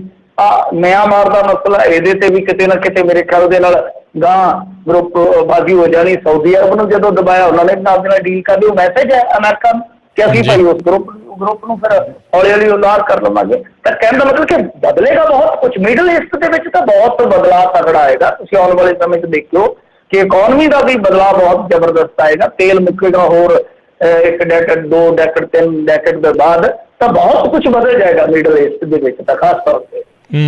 ਜੀ ਜੀ ਬਿਲਕੁਲ, ਇਹ ਕਾਫੀ ਵੱਡੇ ਬਦਲਾਵ ਦੇ ਆਪਾਂ ਕਹਿ ਲਓ ਵੀ ਬਿਲਕੁਲ ਉਹਦੇ ਉੱਤੇ ਕਲਿਫ ਦੇ ਉੱਤੇ ਖੜੇ ਹੈਗੇ ਆ। ਅਗਲੀ ਗੱਲ ਕਰੀਏ, ਭਿੱਖੀਵਿੰਡ ਵਿੱਚ ਪੁਲਿਸ ਐਨਕਾਊਂਟਰ ਦੌਰਾਨ ਮਾਰੇ ਗਏ ਨਿਹੰਗਾਂ ਦਾ ਹੋਇਆ ਪੋਸਟਮਾਰਟਮ। ਹਾਂਜੀ, ਇਹ 2 ਨਿਹੰਗ ਸਿੰਘ ਜਿਹੜੇ ਐਨਕਾਊਂਟਰ ਦੇ ਵਿੱਚ ਮਾਰੇ ਗਏ ਸੀਗੇ, ਇਹਨਾਂ ਦਾ ਪੋਸਟਮਾਰਟਮ ਜਿਹੜਾ ਉਹ ਕਰ ਦਿੱਤਾ ਗਿਆ। ਵੈਸੇ ਕੱਲ ਹੋਣਾ ਸੀਗਾ, ਕਿਸੇ ਕਾਰਨ ਕਰਕੇ ਨਹੀਂ ਹੋ ਸਕਿਆ, ਕਿਉਂਕਿ ਮੇਰੇ ਖਿਆਲ ਦੇ ਨਾਲ ਪੈਨਲ ਕਾਫੀ ਵੱਡਾ ਬਣਾਉਣਾ ਪਏਗਾ। ਕਾਫੀ ਕੰਟਰੋਵਰਸ਼ੀਅਲ ਮਾਮਲਾ ਹੁੰਦਾ, ਤੁਹਾਨੂੰ ਪਤਾ ਐਨਕਾਊਂਟਰ ਦਾ ਵੈਸੇ ਵੀ ਸੈਂਸਿਟਿਵ ਮਾਜਰਾ ਹੁੰਦਾ ਹੈ। ਤਾਂ ਅੱਜ ਇਹ ਪੋਸਟਮਾਰਟਮ ਹੈ ਜਿਹੜਾ ਉਹ ਨੇਪਰੇ ਚੜਿਆ ਵਾ। ਤਾਂ ਇੱਕ ਜਿਹੜਾ ਮ੍ਰਿਤਕ ਆ ਉਹਦਾ ਪਰਿਵਾਰ ਦਾ ਮੈਂਬਰ ਯਾਨੀ ਉਹਨਾਂ ਦਾ ਪਿਤਾ ਆਇਆ ਸੀਗਾ, ਸ਼ਾਇਦ ਗੁਰਦੇਵ ਸਿੰਘ ਜੀ ਦਾ ਨਾਮ ਆ। ਉਹਦਾ ਪਿਤਾ ਬਲਵਿੰਦਰ ਸਿੰਘ ਆਇਆ, ਉਹਨੇ ਦੱਸਿਆ ਕਿ ਅਸਲ ਦੇ ਵਿੱਚ ਇਹ ਅੰਮ੍ਰਿਤਸਰ ਤੋਂ ਸੀ ਗੁਰਦੇਵ ਸਿੰਘ। ਇਹ ਕਹਿੰਦੇ ਕਿ ਇਹ ਬੈਟਰੀ ਵਾਲਾ ਰਿਕਸ਼ਾ ਚਲਾ ਕੇ ਆਪਣੇ ਘਰ ਦਾ ਗੁਜ਼ਾਰਾ ਕਰਦਾ ਸੀਗਾ। ਇਸੇ ਦਰਮਿਆਨ ਗੁਰਦੇਵ ਸਿੰਘ ਦੀ ਮੁਲਾਕਾਤ ਬਾਬਾ ਸੰਤੋਖ ਸਿੰਘ ਨਾਲ ਹੋ ਗਈ, ਉਹੀ ਮਹਾਂਕਾਲ ਜਿਹੜੇ ਮੈਂ ਤੁਹਾਨੂੰ ਦੱਸਿਆ ਸੀਗਾ ਕਿ ਜਿਨ੍ਹਾਂ ਦੀ ਹੱਤਿਆ ਦਾ ਦੋਸ਼ ਹੈ ਇਹਨਾਂ ਤੇ। ਤਾਂ ਕਹਿੰਦੇ ਕਿ ਉਸ ਤੋਂ ਬਾਅਦ ਇਹ ਫਿਰ ਉੱਥੇ ਹੀ ਚਲ ਗਿਆ, ਨੰਦੇੜ ਸਾਹਿਬ ਚਲੇ ਗਿਆ ਤੇ ਮਹੀਨੇ 'ਚ ਕਿਤੇ ਇੱਕ ਅੱਧ ਵਾਰ ਆਉਂਦਾ ਸੀਗਾ ਤੇ ਦੁਬਾਰਾ ਫਿਰ ਉੱਥੇ ਹੀ ਚਲੇ ਜਾਂਦਾ ਸੀਗਾ। ਤੇ 2 ਧੀਆਂ ਦਾ ਇਹ ਪਿਤਾ ਸੀਗਾ। ਇਸ ਤੋਂ ਇਲਾਵਾ ਦੂਸਰੇ ਪਾਸੇ ਜਿਹੜਾ ਮਹਿਤਾਬ ਸਿੰਘ ਸੀ, ਇਹਦਾ ਪਿੰਡ ਮੈਂ ਪੜ੍ਹ ਰਿਹਾ ਸੀਗਾ ਕਿਤੇ ਸ਼੍ਰੀ ਅਨੰਦਪੁਰ ਸਾਹਿਬ ਦੇ ਵਿੱਚ ਆ ਪਿੰਡ ਆ। ਤਾਂ ਇਹਦਾ ਕੋਈ ਵੀ ਪਰਿਵਾਰਕ ਮੈਂਬਰ ਨਹੀਂ ਪਹੁੰਚਿਆ। ਸੋ ਹਰਪਾਲ ਸਿੰਘ ਬਲੇਰ ਜਿਹੜੇ ਜਨਰਲ ਸੈਕਟਰੀ ਨੇ ਸ਼੍ਰੋਮਣੀ ਅਕਾਲੀ ਦਲ ਅੰਮ੍ਰਿਤਸਰ ਦੇ, ਉਹਨਾਂ ਨੂੰ ਜ਼ਿੰਮੇਵਾਰੀ ਸੌਂਪ ਦਿੱਤੀ ਗਈ ਆ ਕਿ ਤੁਸੀਂ ਜੋ ਵੀ ਅੰਤਮ ਸੰਸਕਾਰ ਦੀ ਕਿਰਿਆ ਹੁੰਦੀ ਹੈ ਉਹਦਾ ਨਿਰਵਾਹ ਕਰ ਦਿਓ। ਸੋ ਇਹ ਸਾਰਾ ਕੁਝ ਸੀਗਾ। ਇਸੇ ਦਰਮਿਆਨ ਦੇਖੋ ਇੱਕ ਅਖਬਾਰ ਨੇ ਅੱਜ DSP ਦੀ ਸਟੇਟਮੈਂਟ ਛਾਪੀ ਆ। DSP ਜਿਹਨੇ ਸ਼ੂਟ ਕੀਤਾ ਇਹਨਾਂ ਨੂੰ, ਜਿਹੜਾ ਮੌਕੇ ਤੇ ਪਹੁੰਚਿਆ ਸੀਗਾ ਰਾਜਵੀਰ ਸਿੰਘ, ਤਾਂ ਉਹਦੀ ਸਟੇਟਮੈਂਟ ਇਹ ਕਹਿੰਦੀ ਆ, ਜੋ ਅਖਬਾਰ ਨੇ ਲਿਖਿਆ ਕਿ ਪੁਲਿਸ ਪਾਰਟੀ ਤੇ ਹਮਲੇ ਤੋਂ ਬਾਅਦ ਜਦੋਂ ਅਸੀਂ ਇਹਨਾਂ ਨੂੰ ਘੇਰਿਆ ਗਿਆ, ਸਰੈਂਡਰ ਵਾਸਤੇ ਅਸੀਂ ਇਹਨਾਂ ਨੂੰ ਆਖਿਆ ਸੀ, ਪ੍ਰੇਰਿਆ ਸੀਗਾ, ਪਰ ਇਹ ਨਹੀਂ ਮੰਨੇ। ਇਹਨਾਂ ਨੇ ਆਪਣੇ ਜੋ ਮਤਲਬ ਕਿ 2 ਕਿਰਪਾਨਾਂ ਤੇ ਇੱਕ ਖੰਡਾ ਹਥਿਆਰ ਸੀਗੇ ਉਹ ਨਹੀਂ ਸੁੱਟੇ। ਉਸ ਤੋਂ ਬਾਅਦ ਅਸੀਂ ਪੈਰਾਂ ਦੇ ਵਿੱਚ ਗੋਲੀਆਂ, ਹਵਾ ਦੇ ਵਿੱਚ ਗੋਲੀਆਂ ਚਲਾਈਆਂ ਤੇ ਉਸ ਤੋਂ ਬਾਅਦ ਫਿਰ ਇਹਨਾਂ ਤੇ ਸਿੱਧੇ ਫਾਇਰ ਕੀਤੇ ਆ। ਤਾਂ ਇੱਕ ਹੋਰ ਵੀ ਡਿਵੈਲਪਮੈਂਟ ਸੀਗੀ ਇਸ ਮਾਮਲੇ ਦੇ ਵਿੱਚ। ਇੱਕ ਮੀਡੀਆ ਰਿਪੋਰਟ ਹੋਰ ਮੈਂ ਪੜ੍ਹ ਰਿਹਾ ਸੀਗਾ ਜਿਹਦੇ ਵਿੱਚ ਇਹ ਕਿਹਾ ਗਿਆ ਕਿ ਜੋ ਬੋਡੀ ਦੇ ਐਕਸਰੇ ਹੋਏ ਆ ਤਾਂ ਉਹਨਾਂ ਦੇ ਮੁਤਾਬਕ ਇੱਕ ਦੇ ਸਿਰ ਦੇ ਵਿੱਚ ਗੋਲੀ ਸੀ, ਇੱਕ ਦੀ ਛਾਤੀ ਦੇ ਵਿੱਚ ਗੋਲੀ ਸੀ। ਤਾਂ ਜਿਹੜੀ ਇੱਕ ਥਿਊਰੀ ਸੋਸ਼ਲ ਮੀਡੀਆ ਤੇ ਘੁੰਮ ਰਹੀ ਸੀਗੀ ਕਿ ਇਹਨਾਂ ਦੀ ਪਿੱਠ 'ਚ ਗੋਲੀਆਂ ਮਾਰੀਆਂ ਗਈਆਂ, ਤਾਂ ਉਹ ਕਹਿਣ ਦਾ ਮਤਲਬ ਕਿ ਥੋੜੀ ਜਿਹੀ ਉਲਟਵੀਂ ਬਣਦੀ ਆ। ਦੂਜੀ ਗੱਲ ਆ ਕਿ ਜੇ ਤੁਸੀਂ ਹਵਾ 'ਚ ਪਹਿਲਾਂ ਗੋਲੀਆਂ ਚਲਾਈਆਂ ਫਿਰ ਸਿੱਧੀਆਂ ਚਲਾਈਆਂ ਤਾਂ ਲੱਤਾਂ 'ਚ ਕਿਉਂ ਨਹੀਂ ਮਾਰੀਆਂ ਗਈਆਂ, ਇਹ ਇੱਕ ਸਵਾਲ ਜ਼ਰੂਰ ਰਹੇਗਾ। ਜੀ ਜੀ ਜੀ। ਅਗਲੀ ਮਿੰਟੂ ਜੀ ਗੱਲ ਕਰੀਏ, ਟੈਂਕੀ ਤੇ ਚੜ੍ਹੇ ਅਧਿਆਪਕਾਂ ਦੇ ਉੱਤੇ ਕੇਸ ਦਰਜ। ਹਾਂਜੀ, ਆ ਵੇਖ ਲਓ, ਇਹ ਟੈਂਕੀਆਂ ਵਾਲਾ ਸਿਲਸਿਲਾ ਮੈਂ ਤੇ ਪਿਛਲੇ 7-8 ਸਾਲ ਤੋਂ ਵੇਖਦਾ ਰਿਹਾ, ਕਿਉਂਕਿ ਇੱਥੇ ਲੰਬੀ ਦੇ ਵਿੱਚ ਇਹ ਧਰਨਿਆਂ ਦੀ ਰਾਜਧਾਨੀ ਹੁੰਦਾ ਸੀ। ਲੰਬੀ ਤੇ ਇੱਥੇ ਹੀ ਹੁੰਦੇ ਸੀ। ਅਸੀਂ ਕਈ ਵਾਰ ਰਾਤ ਨੂੰ 1-2 ਵਜੇ ਉੱਥੋਂ ਆਉਂਦੇ ਹੁੰਦੇ ਸੀ ਕਿਉਂਕਿ ਖਤਰਾ ਬਣਿਆ ਰਹਿੰਦਾ ਸੀ ਲਾਠੀ ਚਾਰਜਾਂ ਦਾ। ਤਾਂ ਹੁਣ ਸਰਕਾਰ ਬਦਲੀ ਆ ਪਰ ਇਹ ਸਾਰੇ ਕਾਰ ਵਿਹਾਰ ਨਹੀਂ ਬਦਲੇ। ਇਹੀ ਆ ਕਿ ਲੰਬੀ ਦੀ ਥਾਂ ਤੇ ਲੰਬਾ ਸਫ਼ਰ ਤੈਅ ਕਰਕੇ ਬੇਰੁਜ਼ਗਾਰ ਜਿਹੜੇ ਆ ਹੁਣ ਪਟਿਆਲੇ ਚਲੇ ਜਾਂਦੇ ਆ, ਉੱਥੇ ਇਹਨਾਂ ਨੂੰ ਪਿੱਟਦੇ ਆ, ਪਿੱਟ ਸਿਆਪਾ ਕਰਦੇ, ਇਹਨਾਂ ਤੋਂ ਡਾਂਗਾਂ ਖਾਂਦੇ ਆ। ਉਸੇ ਤਰ੍ਹਾਂ ਹੀ ਮਤਲਬ ਕਿ ਟੈਂਕੀਆਂ ਬਦਲੀਆਂ ਜਿਹਦੇ ਤੇ ਚੜ੍ਹਦੇ ਆ। ਬੇਰੁਜ਼ਗਾਰ ਉਹੀ ਨੇ, ਬੇਰੁਜ਼ਗਾਰੀ ਵੀ ਉਹੀ ਆ, ਭੁੱਖ ਵੀ ਉਹੀ ਆ, ਰੋਟੀ ਵੀ ਉਹੀ ਆ, ਨੌਕਰੀ ਵੀ ਉਹੀ ਆ, ਸਿਆਸਤਦਾਨ ਵੀ ਉਹੀ ਆ, ਬਸ ਟੈਂਕੀਆਂ ਬਦਲ ਗਈਆਂ ਨੇ। ਸੋ ਇਹ 2 ਬੇਰੁਜ਼ਗਾਰ ਅਧਿਆਪਕ ਜਿਹੜੇ ਟਾਵਰ ਤੇ ਚੜੇ ਸੀ, ਉਲਟਾ ਇਹਨਾਂ ਤੇ ਕੇਸ ਦਰਜ ਕਰ ਦਿੱਤਾ ਹੈ। ਤਾਂ ਇਹ ਲਾਹਨਤੀ ਕੰਮ ਆ, ਕਿਉਂਕਿ ਇੱਕ ਪਾਸੇ ਅੱਜ ਕੈਪਟਨ ਅਮਰਿੰਦਰ ਸਿੰਘ ਜਿਹੜੇ ਕੇਜਰੀਵਾਲ ਸਾਹਿਬ ਆ, ਦਿੱਲੀ ਮਾਡਲ ਜਿਹੜਾ ਪ੍ਰਚਾਰ ਰਹੇ ਆ, ਤੇ ਉਹਨਾਂ ਨੂੰ ਵੰਗਾਰ ਰਹੇ ਸੀਗੇ ਕਿ ਤੁਸੀਂ ਆਪਣੀਆਂ ਨੌਕਰੀਆਂ ਦਾ ਡਾਟਾ ਜਾਰੀ ਕਰੋ। ਤੁਸੀਂ ਤੇ 214 ਨੌਕਰੀਆਂ ਦਿੱਤੀਆਂ, ਸਿਰਫ ਸਰਕਾਰੀ 16, 17, 18 ਚ ਬਸ 58,000 ਭਰਤੀ ਕੀਤੀ ਆ। ਇਹ ਹੈ ਕਿ ਅਸੀਂ 16 ਲੱਖ ਬੰਦੇ ਨੂੰ ਰੁਜ਼ਗਾਰ ਦੇ ਦਿੱਤਾ। ਜੇ ਤੁਸੀਂ 16 ਲੱਖ ਬੰਦੇ ਨੂੰ ਰੁਜ਼ਗਾਰ ਦੇ ਦਿੱਤਾ, ਜੇ ਤੁਸੀਂ 58,000 ਸਰਕਾਰੀ ਜੌਬ ਦਿੱਤੀ ਆ, ਤੇ ਜਿਹੜੇ ਟੈਂਕੀਆਂ ਤੇ ਚੜੇ ਫਿਰਦੇ, ਕੀ ਇਹਨਾਂ ਨੂੰ ਝੱਲ ਹੋਇਆ? ਕੀ ਇਹ ਸ਼ੌਕ ਨੂੰ ਟੈਂਕੀਆਂ ਤੇ ਚੜੇ ਫਿਰਦੇ? ਆਪਣੇ ਪਰਿਵਾਰਾਂ ਨੂੰ ਛੱਡ ਕੇ ਦਿਨ ਰਾਤ ਉੱਥੇ ਟੈਂਕੀ ਤੇ ਬਹਿਣਾ, ਕਦੇ ਆਪਣਾ ਕੋਈ ਜਵਾਕ ਉੱਥੇ ਬਿਠਾ ਕੇ ਤੇ ਵੇਖੋ ਨਾ ਬਨੇਰੇ ਤੇ ਧੁੱਪ ਦੇ ਵਿੱਚ ਕੀ ਗੁਜ਼ਰਦੀ ਆ। ਸੋ ਇਸ ਤਰ੍ਹਾਂ 8 ਮਾਰੀ ਜਾਣੀਆਂ, ਉਹਨਾਂ ਦਾ ਕੋਈ ਲਾਭ ਨਹੀਂ ਹੈ। ਜਿਨ੍ਹਾਂ ਨੇ ਡਿਗਰੀਆਂ ਕੀਤੀਆਂ, ਤੁਹਾਡੀ ਹਰੇਕ ਯੋਗਤਾ ਦੇ ਮੁਤਾਬਕ ਪ੍ਰੀਖਿਆ ਪਾਸ ਕੀਤੀ, ਉਹਨਾਂ ਦਾ ਹੱਕ ਬਣਦਾ, ਉਹਨਾਂ ਦਾ ਹੱਕ ਇੱਥੇ ਰੱਖ। ਐਵੇਂ ਇੱਧਰ ਉੱਧਰ ਦੀਆਂ ਮਾਰਨ ਦੀਆਂ ਕੋਈ ਜ਼ਰੂਰਤਾਂ ਨਹੀਂ ਹੈਗੀਆਂ। ਜੀ ਜੀ ਜੀ। ਤੇ ਮਿੰਟੂ ਜੀ ਬਹੁਤ ਬਹੁਤ ਤੁਹਾਡਾ ਧੰਨਵਾਦ ਕਰਦੇ ਹਾਂ, ਤੁਸੀਂ ਸਾਡੇ ਨਾਲ ਜੁੜੇ ਇਹਨਾਂ ਖਬਰਾਂ ਬਾਰੇ ਜਾਣਕਾਰੀ ਦਿੱਤੀਆਂ। ਮਿਲਦੇ ਹਾਂ ਜੀ ਅਗਲੀ ਵਾਰ। ਸਤਿ ਸ਼੍ਰੀ ਅਕਾਲ ਜੀ। ਸਤਿ ਸ਼੍ਰੀ ਅਕਾਲ ਜੀ। ਤੇ ਸਰੋਤਿਓ, ਇੱਥੇ ਹੀ ਸਾਡਾ ਅੱਜ ਦਾ ਇਹ ਪ੍ਰੋਗਰਾਮ ਹੁਣ ਸਮਾਪਤ ਹੈ। ਮਿਲਦੇ ਹਾਂ ਅਗਲੀ ਵਾਰ। ਉਦੋਂ ਤੱਕ ਲਈ ਮੇਰੇ ਵੱਲੋਂ ਵੀ ਤੁਹਾਨੂੰ ਸਾਰਿਆਂ ਨੂੰ ਪਿਆਰ ਸਤਿਕਾਰ ਸਤਿ ਸ਼੍ਰੀ ਅਕਾਲ। ਸੁਣਦੇ ਰਹੋ ਪੰਜਾਬੀ ਰੇਡੀਓ USA।